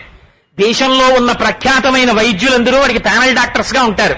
వాడు ఫోన్ చేస్తే వచ్చి పడిపోతారు. అలాంటి వాళ్ళందరూ ఉండిపోయారా భూమి మీద? కారే రాజులు రాజ్యములు గెలువరే గర్భోన్నతిం పొందరే వారేరి సిరి మూట కట్టుకొని పోవంజాలిరే. నీ సమయం అంతా అయిపోతోందిరా. నీకు ఈ ధనార్జనమునందు కలిగినటువంటి తృష్ణ చేత తిరుగుతున్నావు తిరుగుతున్నావు తిరుగుతున్నావు తిరుగుతున్నావు కళ్ళు మూసుకుపోతున్నాయి. చూడవలసినటువంటి దాన్ని నువ్వు చూడలేకపోతున్నావు, వినవలసిన దాన్ని వినలేకపోతున్నావు, మాట్లాడవలసిన దాన్ని మాట్లాడలేకపోతున్నావు. నీకున్న భక్తి ఎక్కడికి పరిమితం అయిపోయింది? బాత్రూమ్ లోంచి తువ్వాలు కట్టుకుని పూజామందిరంలోకి వెళ్లి ఒక్క అగరత్తు ఇలా ఇలా ఇలా ఇలా తిప్పేసి వెళ్ళిపోతాం అంతే. ఎందుకని టైం లేదండి. మిగిలిన వాటికి అన్నిటికీ టైం ఉంటుంది. ఒక్క భగవానుడి దగ్గరికి వచ్చేటప్పటికి మాత్రం అస్సలు టైం ఉండదు. టిఫిన్ విషయంలో రాజీ ఉండదు, స్నానానికి రాజీ ఉండదు, లేకపోతే అన్నం తినడానికి రాజీ ఉండదు. దేనికైనా టైం ప్రకారం జరుగుతాయి. ఒక్క భగవంతుడి దగ్గర కూర్చోడానికి మాత్రం టైం లేదని చెప్పి వెళ్ళిపోవడానికి మనకి తేరగా దొరికేవాడు ఆయన ఒక్కడే. ఆయన కూడా టైం లేదండి ఇక్కడి నుంచి వెళ్ళిపోయాడు అనుకోండి, ఒక్కసారి వీడి బతుకేమిటో బయటపడిపోతుంది. కానీ ఆయనకి ఆ కృతజ్ఞత లేదు పాపం. అందుకని నీకు ఇన్ని శ్వాసలు ఇచ్చాను కదరా అని ఆయన మాత్రం ఇక్కడ కూర్చుని ఉంటాడు పాపం వెర్రివెళ్ళే. అందుచేత శంకరులు ఇదిగో ఈ అర్థార్జన యందు తృష్ణతో తిరిగేటటువంటి దౌర్భాగ్య స్థితిని పొందిన జగత్తుని చూసి అసహ్యించుకుని చెప్పిన మాట. నువ్వు పాడైపోతున్నావురా, డబ్బు కోసం తిరుగుతున్నాడని శంకరాచార్యుల వారికి కోపం కాదు. అదే ప్రమేయంగా పెట్టుకుని ఇతర ప్రయోజనం మరిచిపోయి నువ్వు ఎందుకు వచ్చావో మరిచిపోయి ఎంత కష్టపడితే మనుష్య శరీరం వచ్చిందో మరిచిపోయి ఆ తృష్ణతో తిరుగుతున్నావురా. వితృష్ణాం. అందుకని ఆ తృష్ణని తీసేయి. ప్రయత్నపూర్వకంగా ఆ తృష్ణని పక్కన పెట్టి దానిలో దేన్ని నింపుకుంటావు? మూఢజహీహి ఘనాగమ తృష్ణాం కురు సద్బుద్ధిం మనసి వితృష్ణాం. సద్బుద్ధిని నింపుకో. అందులో భగవంతునికి సంబంధించినటువంటి ఆలోచనలను నింపడం నేర్చుకో. ఎందుకని? ప్రశాంతత అనేది ఎక్కడి నుంచి వస్తుందో తెలుసా అండి? అసలు నిజంగా ప్రశాంతత ఎప్పుడు వస్తుందంటే, చంటి పిల్లలు చూడండి, వాళ్ళు చాలా హాయిగా ఉంటారు. వాడు, మీరు ఎప్పుడైనా డే టైం ట్రైన్ లో జర్నీ చేసిన వాళ్ళు కాబట్టి మీకు అందరికీ తెలుసు, పిల్లలు కాసేపు కూడా కూర్చోరు. వాడు అమ్మ నేను ఆ బెర్త్ ఎక్కుతానంటాడు, ఆ బెర్త్ ఎక్కుతాడు. బెర్త్ ఎక్కినవాడు పోనీ పైన ఏం పడుకుంటాడేటి వాడు అటు పాకుతాడు ఇటు పాకుతాడు, దాని మించి ఎదురు దాని మీదకి దూకుదామని ప్రయత్నం చేస్తాడు. అమ్మ పక్కన మాట్లాడుతూనే ఉంటుంది కానీ దృష్టి అంతా ఎక్కడ ఉంటుందో తెలుసా అండి ఆవిడికి తెలుసు, వీడి దేని మించి దేని మీదకి దూకుతాడో అని చూసుకుంటూనే ఉంటుంది. వాడికి ఏమిటి ధైర్యం, కింద అమ్మ ఉంది, పోనీ అక్కడి నుంచి దింపుతుంది, ఇటుకి పక్కన సీట్ అంటాడు, పోనీ కూర్చోబెడితే వింటాడా, చలిగాలి నీకు పడదరా అంటే అద్దం ఎత్తమంటాడు, పోనీ అద్దం ఎత్తితే ఊరుకుంటాడా, చిడతలు కదుపుతాడు, అది చేతుల మీద పడిపోతుందేమో అని అమ్మకి భయం. ఒక పక్క మాట్లాడుతూనే ఉంటుంది, ఆ అద్దం కింద చెయ్యెత్తి పెట్టుకుంటుంది. తనని రక్షించేటటువంటిది ఇంకొక వస్తువు ఉంది అన్నంతసేపు వాడికి భయం ఉండదు. మీరు ఒరే మీ అమ్మని మా ఊరు తీసుకెళ్లిపోతాం, నువ్వేమో మీ నాన్నగారి దగ్గరికి వెళ్ళిపో హైదరాబాదు, మీ అమ్మని రాజమండ్రిలో దింపేసుకుంటాం అన్నాడు అనుకోండి మేనమావ గారు, అమ్మ నువ్వు వెళ్ళిపోతావా అని వాడు ఏడుపు మొదలెడతాడు. ఎందుకని? వాడికి రక్షణ ప్రసరింపచేయగలిగిన వస్తువు ఉన్నంతసేపు వాడికి నిర్భయత్వం. నిర్భయత్వం ఎప్పుడు వస్తుంది? మనస్సుకి ప్రశాంతత ఎప్పుడు వస్తుంది? అది అమ్మలోంచి వస్తోంది. అలా అసలు మనిషికి నిర్భయత్వము, మనిషికి ప్రశాంతత అన్నవి ఎక్కడి నుంచి వస్తాయో తెలుసా అండి? డబ్బులోంచి రావు. ఎంత డబ్బు సంపాదించి తెచ్చి దాచేయండి, భయం వస్తుంది అందులోంచి. అధిక ధనం భయాన్ని తీసుకొస్తుంది. అమ్మో ఎవడొస్తాడో, ఏమడుగుతాడో, లేకపోతే రేపు పొద్దున్న ఎవడు రైడింగ్కి వస్తాడో, ఎవడు పట్టుకుపోతాడో, ఇదే బెంగ, దీన్ని ఎక్కడ దాచాలో అని. అందుకని అసలు ఆనందము, తృప్తి అనేవి ఎక్కడి నుంచైనా వస్తున్నాయి అంటే కేవలము భగవంతుని యొక్క భక్తిలోంచి మాత్రమే వస్తాయి. ఆ భగవంతుడు ఎక్కడున్నాడు? నువ్వు పిలిస్తే తప్ప రాని వాళ్ళు మిగిలిన వాళ్ళు. నువ్వు రోజు పిలిచే భార్య, నువ్వు పిలవగానే వచ్చే భార్య ఒకనాడు నువ్వు పిలిస్తే పలకడానికి వీలు లేనంత దూరంలో ఉండొచ్చు. నీ కొడుకు నీ పక్కన ఉండకపోవచ్చు, నీ కూతురు నీ పక్కన ఉండకపోవచ్చు, కానీ సర్వకాలముల యందు నువ్వు పిలవగానే పలకడానికి సిద్ధంగా అమ్మ కన్నా అతి చేరువలో ఉన్నవాడన్నవాడు ఎవరైనా ఉంటే ఎవరో తెలుసా అండి? భగవానుడొక్కడే ఉంటాడు. ఎందుకు ఎక్కడుంటాడు? నీవార శోకవత్తన్వి పీతాభాస్వత్యనూపమా, ఇక్కడే ఉన్నాడు ఆయన. నువ్వు ఏం పిలు, నీకు ఎంత ఓపిక లేకుండా మనస్సు లోపల ఒక్కసారి ఆ నామస్మరణ చెయ్యి, వాడికి వినపడుతూనే ఉంటుంది, వాడు తృప్తి పొందుతూనే ఉంటాడు. ఆ భక్తి ఉన్న చోట పరిస్థితి ఎలా ఉంటుందో శంకరాచార్యులు వారు శివానంద లహరిలో చెప్తారు. ఆనందాశ్రుభిరాతనోతి పులకం నైర్మల్యతశ్చాదనం వాచా శంఖముఖస్థితైశ్చ జఠరా పూర్తిం చరిత్రామృతై రుద్రాక్షైర్భసితేన దేవ వపుషో రక్షాం భవద్భవనా పర్యంకే వినివేశ్య భక్తి జననీం భక్తార్భకం రక్షతి అంటారు. అమ్మ పిల్లవాణ్ణి తీసుకొచ్చి హాయిగా పడుకోవడానికి కావలసినటువంటి మంచం మీద చక్కగా పడుకోబెడుతుంది, ఓ బొంతేస్తుంది, మెత్తగా పిల్లాడికి ఒంటికి ఏమీ గుచ్చుకోవట్లేదు అన్న స్థితి వచ్చిన తరువాత అప్పుడు మెత్తటి బట్టలు వేసి అప్పుడు పిల్లవాడిని పడుకోబెడుతుంది. అలా లోపల భక్తి అన్నది ఒకటి ఉందా? ఒకటి ఉంటే అది సర్వకాలముల యందు మిమ్మల్ని దేని యందు ఉంచుతుంది? అది భగవంతుని యొక్క గుణములను గురించి ఆలోచించడం వైపుకి నింపుంచుతుంది. భయం కాని, ఉద్వేగం కాని, కోపం కాని, క్రోధం కాని, లోభం కాని, మదం కాని, మాత్సర్యం కాని ఎక్కడి నుంచి పుట్టాలి? మనస్సులోంచి పుట్టాలి. మనస్సు జగత్తు వైపు ప్రసరించి ఇతరుల గురించి ఆలోచించడం మొదలెట్టింది అనుకోండి, ఎప్పుడూ గుణభేదాన్ని చూస్తూనే ఉంటుంది. వాడు నాకన్నా ఎక్కువ ఉన్నవాడనో, వాడు నాకు మేలు చేశాడనో, వాడు నాకు కీడు చేశాడనో ఏదో ఆలోచించుకొని ఒక్కొక్కరు చూడండి ఇంట్లో 1973లో నేను సర్వీసులో ఉండగా నాకు వాడు చేశాడు అపచారం, నిజంగాను తలుచుకుంటే ఒళ్ళు మండిపోతుందని ఇప్పుడు ఇలా వణికిపోతుంటాడు.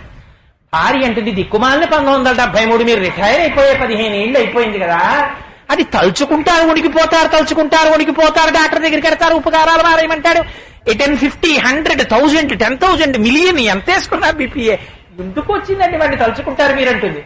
తలుచుకు తలుచుకు తలుచుకు తలుచుకు ఆవేశంలో ఊగిపోతుంటాడు.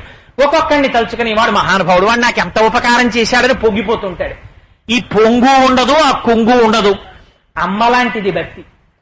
పరమేశ్వరుడి గురించి ఆలోచించారా? పరమేశ్వరుడు ఎప్పుడు ఉపకారం చేస్తాడు? ఆయన ఎప్పుడూ అపకారం చేయడు, ఆయన ఎప్పుడూ ఉపకారమే. అందుకని మనస్సు ఏమైపోతుంటుంది?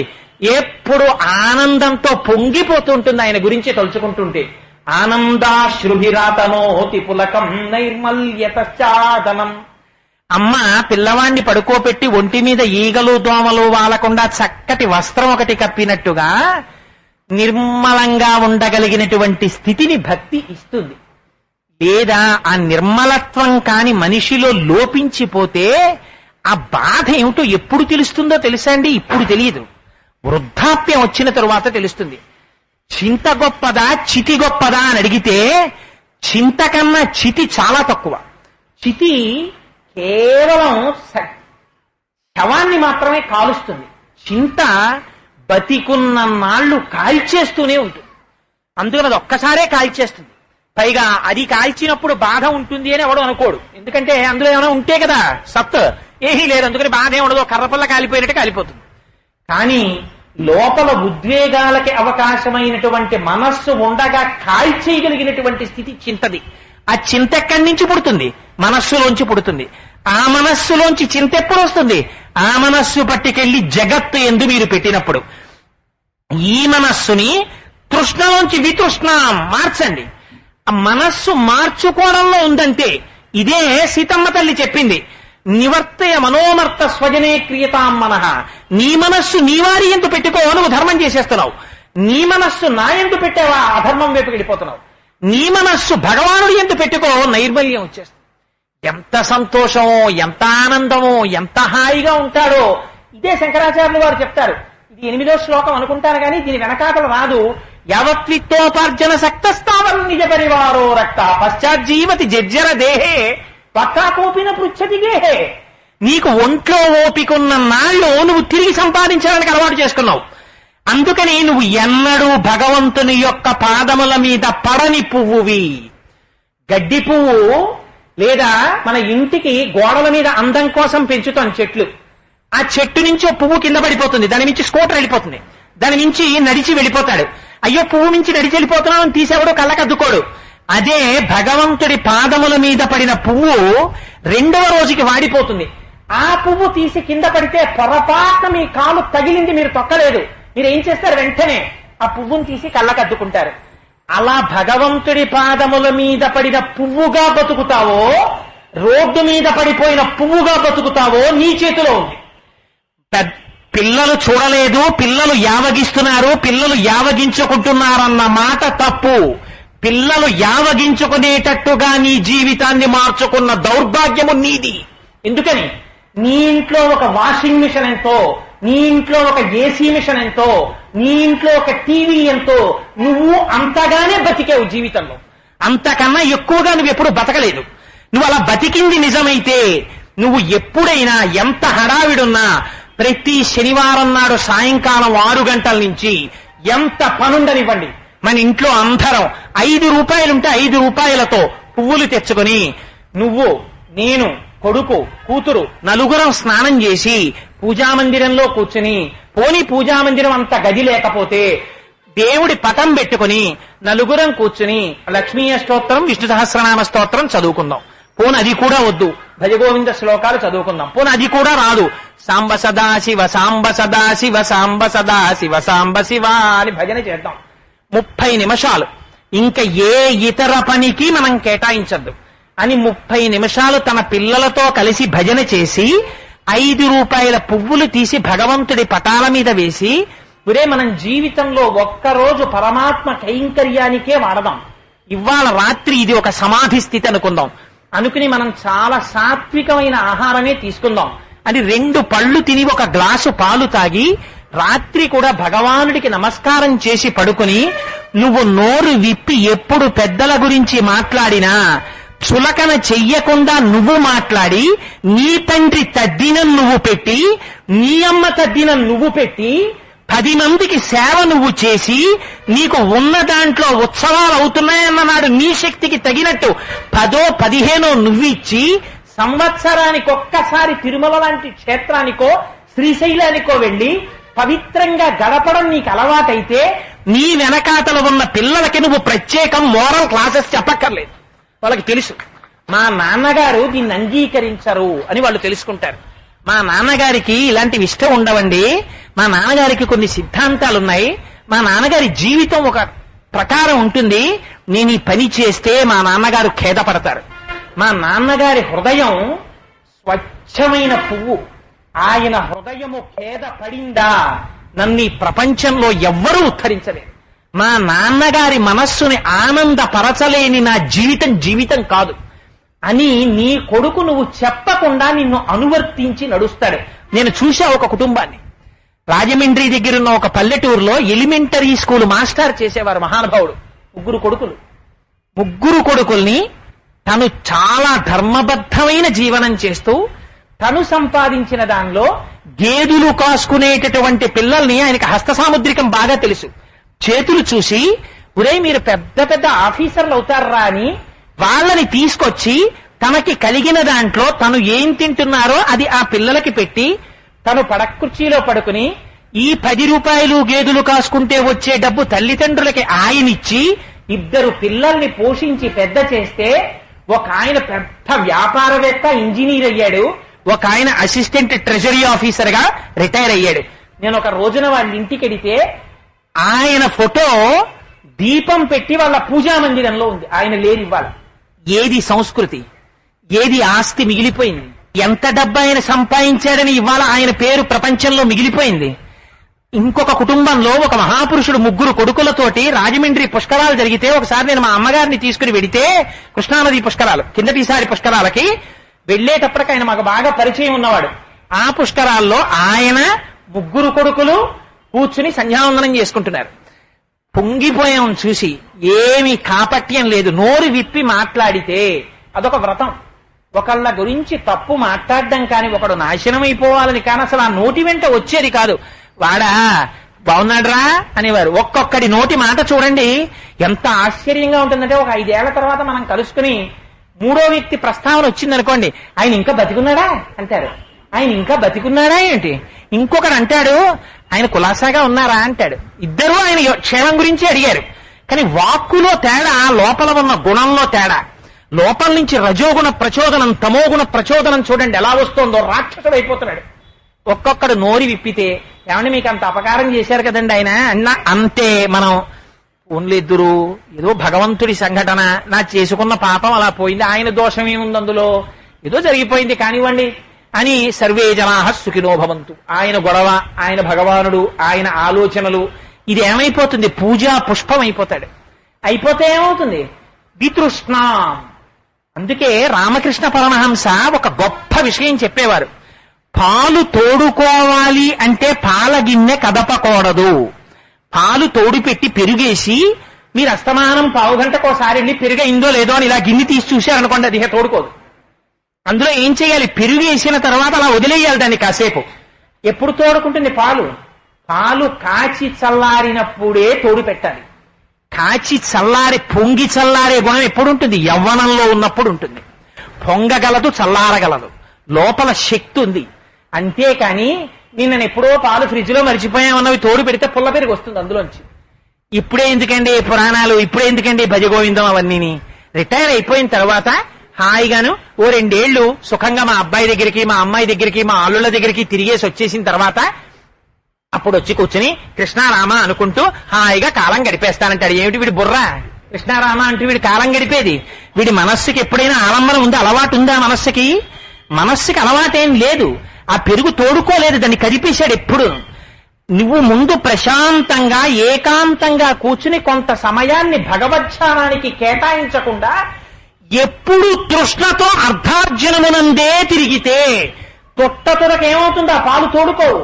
తోడుకోని పెరుగు చిలకడానికి పనికిరాదు. తోడుకోని పెరుగు తీసుకొస్తే కవ్వం పెట్టి చీకేవాళ్ళెవరు? అది పెరుగే కాదు. ఇంకా నువ్వు రిటైర్ అయిపోయిన తర్వాత పడుకుంటే అందులో స్మరణ చేయడానికి చిలకడానికి ఏముంది కనుక? ఏం లేదు. పడుకున్నా వీడికి ఏం గుర్తొస్తుంటే అప్పుడు అంత తీసుకొచ్చి యూనియన్ బ్యాంక్ ఆఫ్ ఇండియాలో అకౌంట్ వేసి పెద్ద అబ్బాయికి ఇచ్చాను. వాడేమో ఉంది కదా అని చెప్పి అక్కడెక్కడో స్థలం కొనేస్తానన్నాడు. 2000 గజం 3000 కొనేస్తాడో ఏమిటో. కాబోలు సీతారామయ్య గారికి చెప్తే ఆయన కొంచెం చీప్ గా ఇప్పిస్తాడేమో. ఒరే ఆ కార్డ్లెస్ పట్టారా, సీతారామయ్య గారికి ఫోన్ చేస్తాను, ఒరే ఒకసారి దొరగారితో మాట్లాడదాం, దొరగారు ఏమైనా చీప్ గా ఇప్పిస్తారేమో. దిక్కుమాలిన ఆలోచన, ఎప్పుడూ ఇదే ఆలోచన. అప్పుడు వెళ్ళినా కూడా ఒక ఆయన ఎంత దారుణంగా రాశాడో తెలుసా అండి? ఒక తండ్రి కొడుకుతో కలిసి పుణ్యక్షేత్రానికి వెళ్ళాట.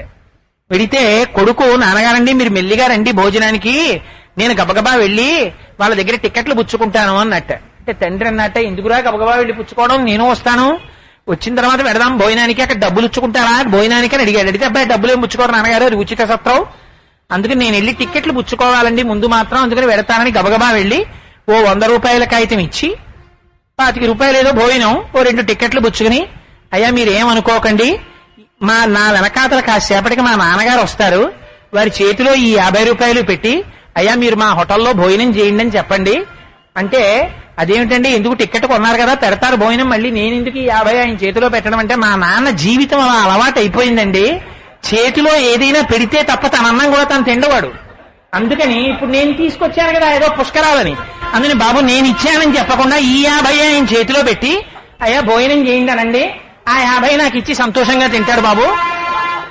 ఎక్కడి నుంచి వస్తుంది మనస్సుకి? తినమంటే తింటాడా, మునగమంటే ములుగుతాడా? ఇంద్రియాని బలిష్టాని నియుక్తాని మానదా అపక్వస్య ప్రకుర్వంతి వికారాం స్థాననేకశః భ్రమన్ సర్వతీర్థేషు స్నాత్వా స్నాత్వా పునః పునః నిర్మలం న మనోయావత్ తావత్ సర్వం నిరర్ధకం అంటాడు వ్యాసుడు దేవీ భాగవతంలో. ఎన్ని తిరిగితే ఏమిటి, ఇక్కడ శుద్ధి కలగదు.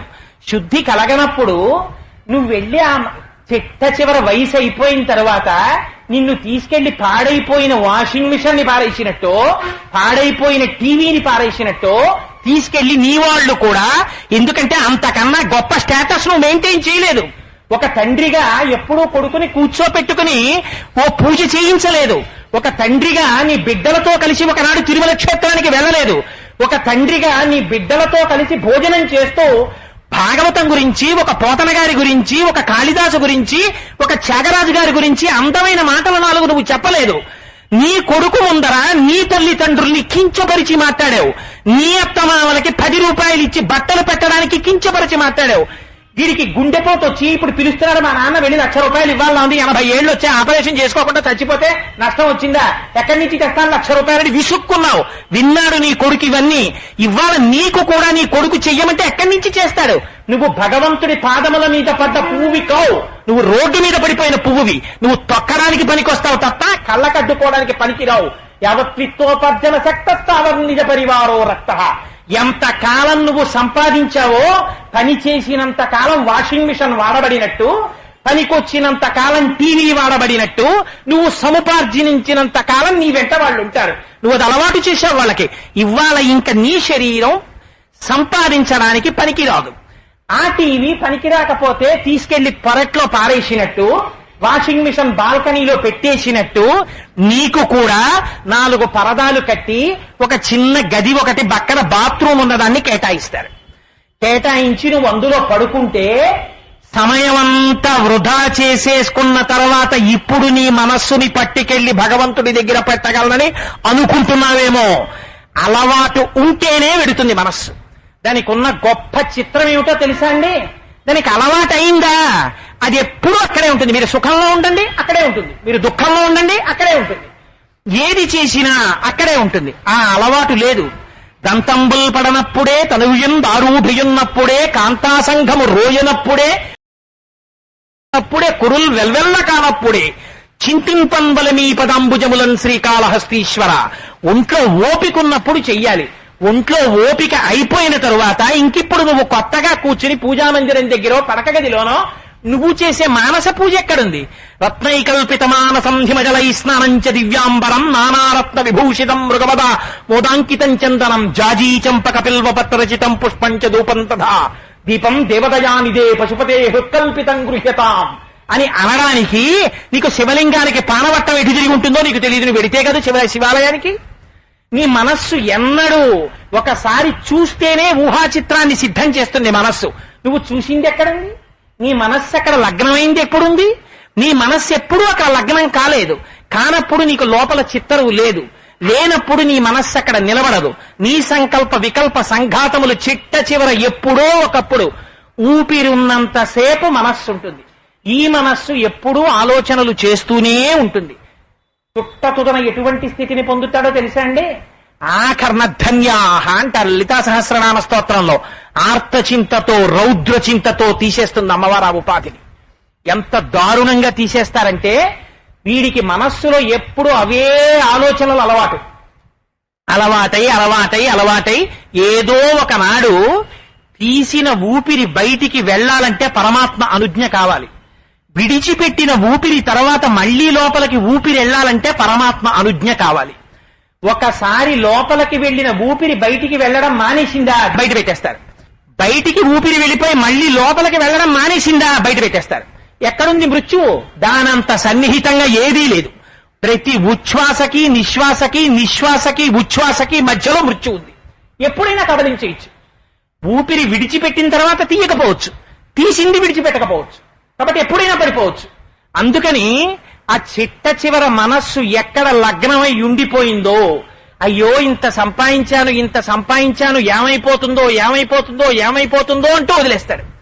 వదిలేస్తే తుట్టతుదన ఏమవుతాడు? బెంగ, ఏమైపోతుందో రక్షించుకోలేడో అన్న ఆర్తితో విడిచిపెట్టాడు. కనుక భాగవతంలో చెప్తారు, ముందు 2 కాళ్లు పైకెత్తి వేరొక ఆకు మీద పెట్టి వెనక 2 కాళ్లు పైకెత్తి ఈ ఆకు వదిలి ఆ ఆకు మీదకు వెళ్లిన గొంగళి పురుగులా ఈ ఉపాధిని విడిచిపెట్టి చిట్ట చివర ఏ సంకల్పం గురించి చింతన చేస్తున్నాడో దానికి తగిన ఉపాధిలోకి వెళ్ళిపోతాడు. కాబట్టి ఒక కుక్కలోకి వెళ్లి ఆ కుక్క ఆ కొడుకు ఇంట్లో తిరుగుతూ ఉంటుంది. వాడు లోపల పడుకుంటాడు, వీడు బయట తిరుగుతూ ఉంటాడు. నాలిక బయట చొంగ కార్చుకుంటూ భౌ భౌ భౌ భౌ అంటూ ఆ కుక్క కారెక్కుతుంది. ఆ కొడుకు మీద తాపత్రయం ఎక్కడికి పోతుంది? వెళ్ళి ఆ కొడుకు దగ్గర తిరుగుతూ ఉంటుంది. పెద్దవాళ్లతో మాట్లాడుతున్నప్పుడు దిక్కుమాలిన కుక్క లోపలికి వస్తోందని కుక్క కాటుకు చెప్పు దెబ్బ, పక్కనున్న చెప్పుతోటో చీపురు కట్టతోటో చేతిలోని కర్రతోటో ఒక్క దెబ్బ కొడతాడు. ఖయ్యని అరుచుకుంటూ పోతుంది. వాడిని చూసేటప్పటికి 2 కాళ్ళు ఎత్తుతుంది, వాడి మీద వేసేస్తుంది, వాడిని నాకేస్తుంది, వాడి కాళ్ళు అట్టుకుంటుంది, దగ్గరికి వచ్చి పడుకుంటుంది. ఆఖరికి దిక్కుమాలిన కుక్కకి ఎంత తాపత్రయం అంటే అటుగా కేకొస్తే భవం మెరుస్తుంది. ఏంటి తండ్రి, లోపలున్న జీవుడు ఇంత చేస్తే ఆఖరికి వాడు ఫస్ట్ ఫ్లోర్ వేసుకునే ముందు ఆ ఇంట్లో పనిచేస్తున్న కూలివాడిని ఎవరినో ఆ కుక్క కరిచిందని ఇంత తాపత్రయపడుతున్న కుక్కని సాయంకాలం ఆఫీస్ జీపు తీసుకొచ్చి చైనేసి ఎక్కించి 40 కిలోమీటర్ల దూరం తీసుకెళ్లి ఆ కుక్కని కిందకి దింపి చెయ్యిని విప్పేసి కొడుకు గబాలన జీపెక్కి ఆ కుక్క కందనంత వేగంగా తిరిగి ఇంటికి వచ్చేస్తే యజమానిని విడిచిపెట్టి ఉండలేక అన్నం నీళ్లు విడిచిపెట్టి ఏడ్చి ఏ ఊళ్ళోనో కుక్క చస్తే ఆ శరీరం పంచభూతాల్లో కలిసిపోతే అప్పటికి తాపత్రయం వదిలిపోయింది. ఏమిటి నువ్వు సంపాదించి తాపత్రయపడి సంపాదించుకున్నది? ఇవన్నీ నా సొంతంగా చెప్తున్నాను అనుకుంటున్నారేమో మహాప్రభో, పెద్దల వ్యాఖ్యానాల్లోంచి చెప్తున్నాను. అందుకని నువ్వు పెట్టుకున్న ఈ తాపత్రయాలు ఏవీ నిన్ను రక్షించవు. నువ్వు సంపాదించిన నాళ్లే విలువ. అయితే మానేయమని శంకరుడు చెప్పలేదు. పిచ్చ పెట్టుకోకు, తృష్ణ పెట్టుకోకు. నీ మనస్సు దేని ఎందుకు పెట్టుకుంటావు? నువ్వు తాబేలులా ప్రవర్తించడం నేర్చుకో. రామకృష్ణ పరమహంస చెప్తుంటారు, తాబేలు తన గుడ్లని తీసుకుని వెళ్లి ఒడ్డున పెడుతుంది, తను చెరువులో ఈదుతుంటుంది. తను చెరువులో తిరుగుతున్న తాబేలు సర్వకాలముల యందు గట్టు మీదున్న తన గుడ్లని చూసుకుంటూ ఉంటుంది. అలా రమణ మహర్షి చెప్తుండేవారు, నెత్తి మీద నీటి కుండలు పెట్టుకున్నటువంటి స్త్రీలు ఆ చేతులు వదిలేస్తారు, ఆ చుట్టి తల మీద పెట్టి దాని మీద నీటి కుండ పెట్టుకుంటారు. పెట్టుకుని నడిచి వెళ్ళిపోతుంటారు. వెళ్ళిపోతున్నప్పుడు పక్క వాళ్ళతో చక్కగా కబుర్లు చెప్పుకుంటూ ఉంటారు, మాట్లాడుకుంటూ ఉంటారు, నవ్వుకుంటూ ఉంటారు, వెళ్ళిపోతూ ఉంటారు. అంత వెళ్ళిపోతున్నా వాళ్ళ దృష్టి మాత్రం సర్వకాలముల యందు తల మీద ఉన్న కుండ మీద ఉంటుంది. అడుగు తడబడిందా గభాల కుండ పట్టుకుంటాయి 2 చేతులు. అలా తాము ఏ పనిలో ఉన్నా మనస్సు మాత్రం భగవంతుడి దగ్గర పెట్టడం అనేటటువంటిది ప్రయత్నపూర్వకంగా అలవాటు చేసుకోవాలి. చేసుకుని నువ్వు సంసారంలో ఉన్నావా, నీ వల్ల సంసారము కూడా రక్షింపబడుతుంది. అటువంటి వాడు ఉన్నాడు కనుక, ప్రహ్లాదుడు పుట్టాడు కనుక బలిచక్రవర్తి కూడా రక్షింపబడ్డాడు.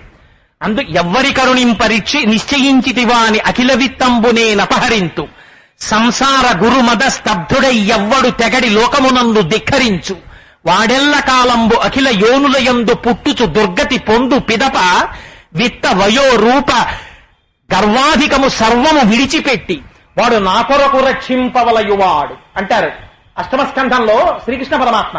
అందుకని చిట్ట చివర విత్త వయో రూప విద్యా బలైశ్వర్య కర్మ జన్మ గర్వ ముడిగి ఏక విధమున విమలుడై ఎవ్వడుండు వాడు నా కొరకు రక్షింపవలయువాడు. అలాంటి వాడిని రక్షించుకోవడం భగవంతుడు తమ పూనికగా తీసుకుంటాడు. నందనారిని రక్షించుకోవాలా పరమశివుడు? అందుకని అటువంటి భక్తుణ్ణి భగవానుడే రక్షించుకుంటాడు. ఆ భక్తి ముందు ఏదీ సరిపోదు. మార్గావర్తిత పాదుకా పశుపతే రంగస్య కూర్చాయతే గండూషాంబు నిషేచనం పురరిపోర్ దివ్యాభిషేకాయతే కించిత్ భక్షిత మాంసశేష కబలం నవ్యోపహారాయతే భక్తి కిం నకరోత్యహో వనచరో భక్త్యావతంసాయతి. అందుకని ఆ భక్తి భావనతో ఉండడం నువ్వు నేర్చుకున్నావా? ఈ శరీరం ఒకనాడు వ్యాధిగ్రస్తమై జరకి లొంగి వృద్ధాప్యమొచ్చి లేచి తిరగలేక ఇది మంచమున పడిపోవచ్చు. పడిపోయినా అది మాత్రం భగవంతుడికి నివేదన చేయబడినటువంటి ప్రసాదమే. తిరుపతి లడ్డు అది 2-3 రోజులు నిలవ ఉండిపోయింది. పుల్లటి వాసన వస్తోంది. రోడ్డు మీదకి విసిరేయగలరా? స్వీట్ స్టాల్లో తెచ్చిన లడ్డూని విసిరినట్టు విసరరు. అంతగా మీరు నోటిలో వీసుకోలేనంతగా ఆ ప్రసాదము యొక్క స్థితి ఏర్పడితే ఎక్కడ వేస్తారు? తీసుకెళ్లి దాన్ని పట్టుకెళ్లి తులసి కోటలో వేస్తారు తప్ప ఇంకొక చోట వేస్తారా? అలా తన జీవితాన్ని తాను చక్కదిద్దుకుని భగవంతుని పాదములు పట్టడం నేర్చుకున్న వాడికి వాడి జీవితం వాడు మంచములో ఉండనివ్వండి. శ్రీభాష్యం అప్పలాచార్య స్వామి వారికి నడుం విరిగిపోయి మంచాన పడిపోయి ఉండిపోయారు విశాఖపట్నంలో. లోటొచ్చిందా? ఎందరిల్లారు. ఆయన ఉన్న ఇల్లు క్షేత్రమైంది. వెళ్లేవారు, నమస్కారం చేసేవారు. రాజమండ్రిలో ఇవాల్టి రోజున మహానుభావుడు మల్లంపల్లి శరభయ్య గారు లేవలేక మంచంలో ఉన్నారు. లోటొచ్చిందా? ఎంతమంది వెళ్లి ఆయన పాదాలకు నమస్కారం చేసి ఆయన కాళ్ళ దగ్గర కూర్చుంటున్నారు. ఎటువంటి స్థితిలో ఉన్నా, అనారోగ్యంతో ఉన్నా, మంచం మీద ఉన్నా, ఎక్కడున్నా వాళ్ళకేమి లోటు ఉండదు. ఎందుకని? వాళ్ళ మనస్సు సర్వకాలముల యందు భగవంతుడి యందు రమిస్తుంటుంది. నిన్ను సేవింపగ నపదల్పడమని నిత్యోత్సవం బబ్బని జనమాతృండనని సంసార మోహంబు పైకొనని జ్ఞానము గల్గని గ్రహగతుల్ కుందింపని మేలు వచ్చిన రాణి అవి నాకు భూషణములే శ్రీకాళహస్తీశ్వర. నాకేం భయం లేదు. నాకు కావలసిందేమిటి? అందుకే శంకర భగవత్పాదులు శివానందలహరిలో ఒక మాట చెప్తారు. నరత్వం దేవత్వం నగవన మృగత్వం వశకత పశుత్వం కీటత్వం భవతు విహగత్వాది జననం సదాత్త పాదాబ్జ స్మరణ పరమానందలహరి విహారాసక్తం చేద్రూదయమిహకింతేన వపుష. స్వామి, ఈ ఉపాధి నేను చేసుకున్న కర్మకి అనుగుణంగా వస్తుంది. ఏ కర్మ చేశానో దాన్ని బట్టి శరీరం వస్తుంది. నేను కొండగా పుట్టని, నాకు బాధ లేదు. కొండ, అడివి, చెట్టు, పుట్ట, చీమ, దోమ, బల్లి, నల్లి ఏదవని నాకేం బెంగలేదు తండ్రి. కానీ భక్తి మాత్రం స్వామి కావాలి అంటే వచ్చేది కాదు. మనుష్య శరీరంలో ఉన్నాను కదా అని భక్తి రమ్మంటే వస్తుందా? రాదు భక్తి. అందరూ భక్తితో ఉండగలరా? ఉండలేరు. భక్తి ఎక్కడి నుంచి వస్తుంది? అది కూడా భగవంతుని యొక్క కటాక్షము ఉంటేనే భక్తి ఏర్పడుతుంది. అందుకని ఉపాధి మనుష్యులు మాత్రమే భక్తులై ఉంటారనడానికి ఏం ప్రమాణం లేదు. ఎందుకని?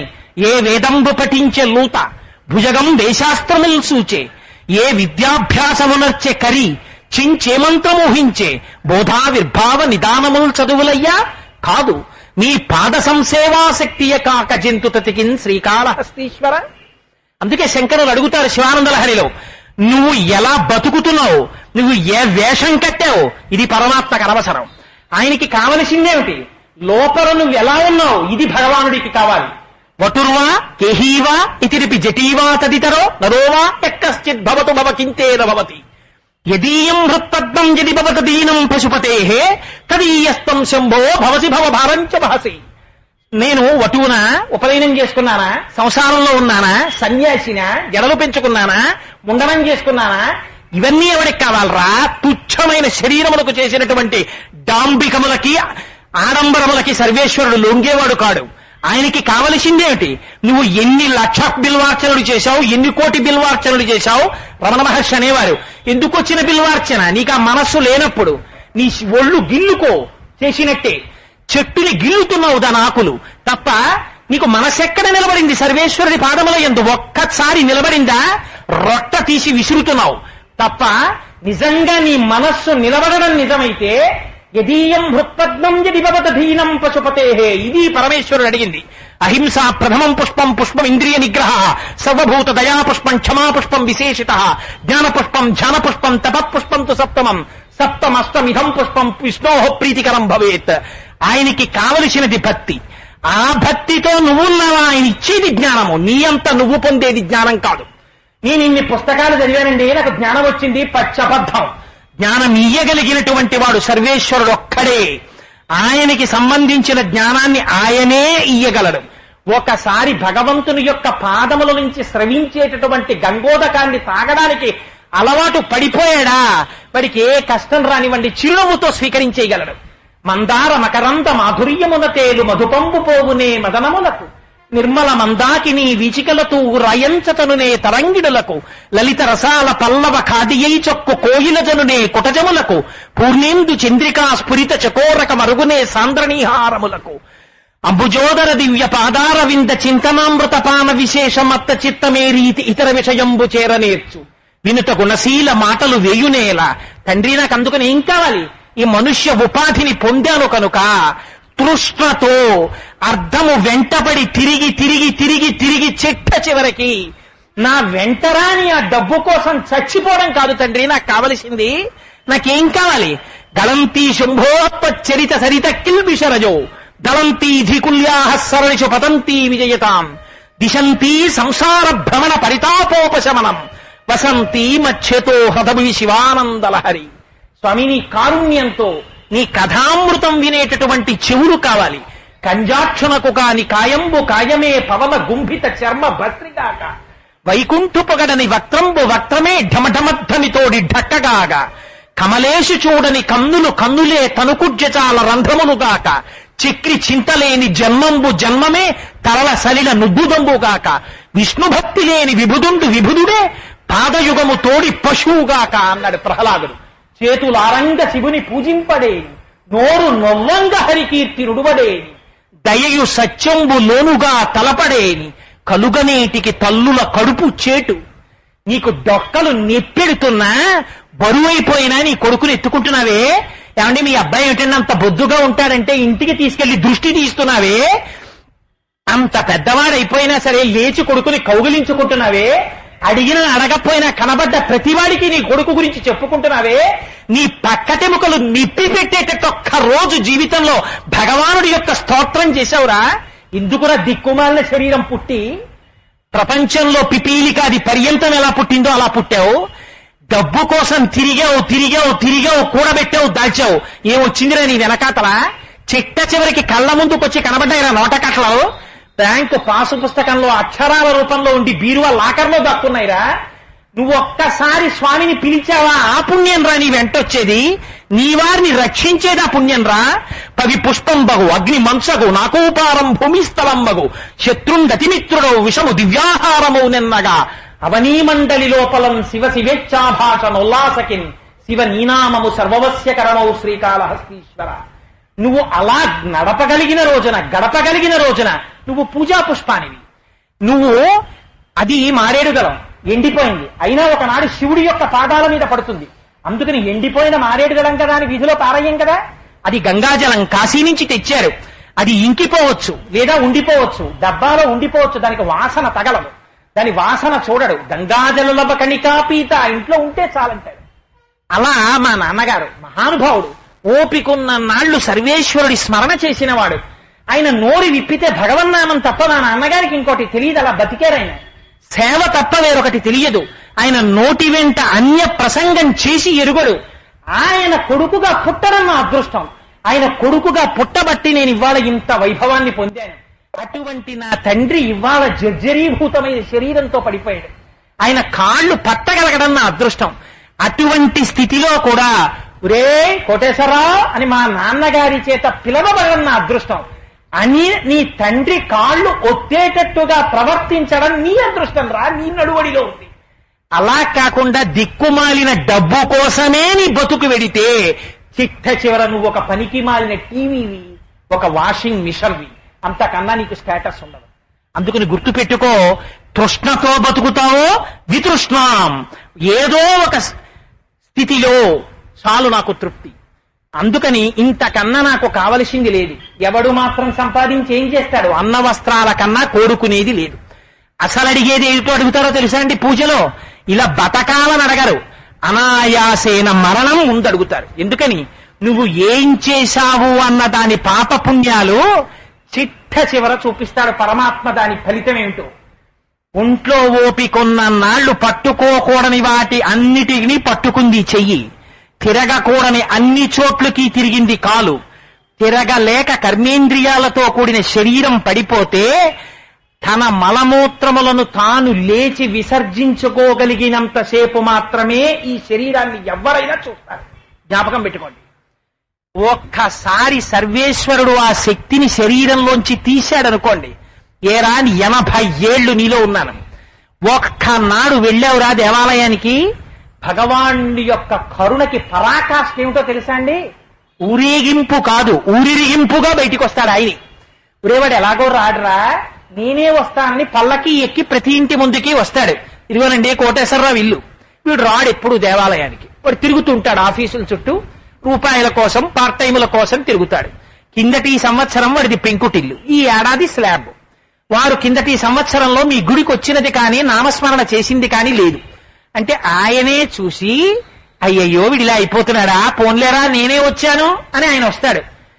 ఏమివ్వాలి ఆయనకి?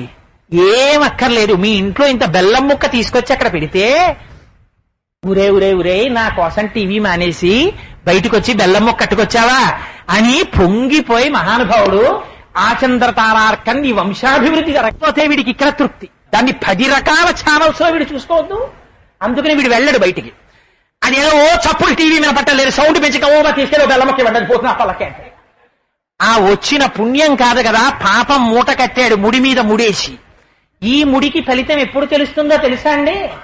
చిట్ట చివర మంచాన పడితే లేచి తన మలమూత్రాల్ని తాను విసర్జించకపోతే 75 సంవత్సరముల భార్య మగవాడి యశస్సు, ఆవిడ అదృష్టం, ఆవిడ పసుపు కుంకాలతో వెళ్ళిపోయింది.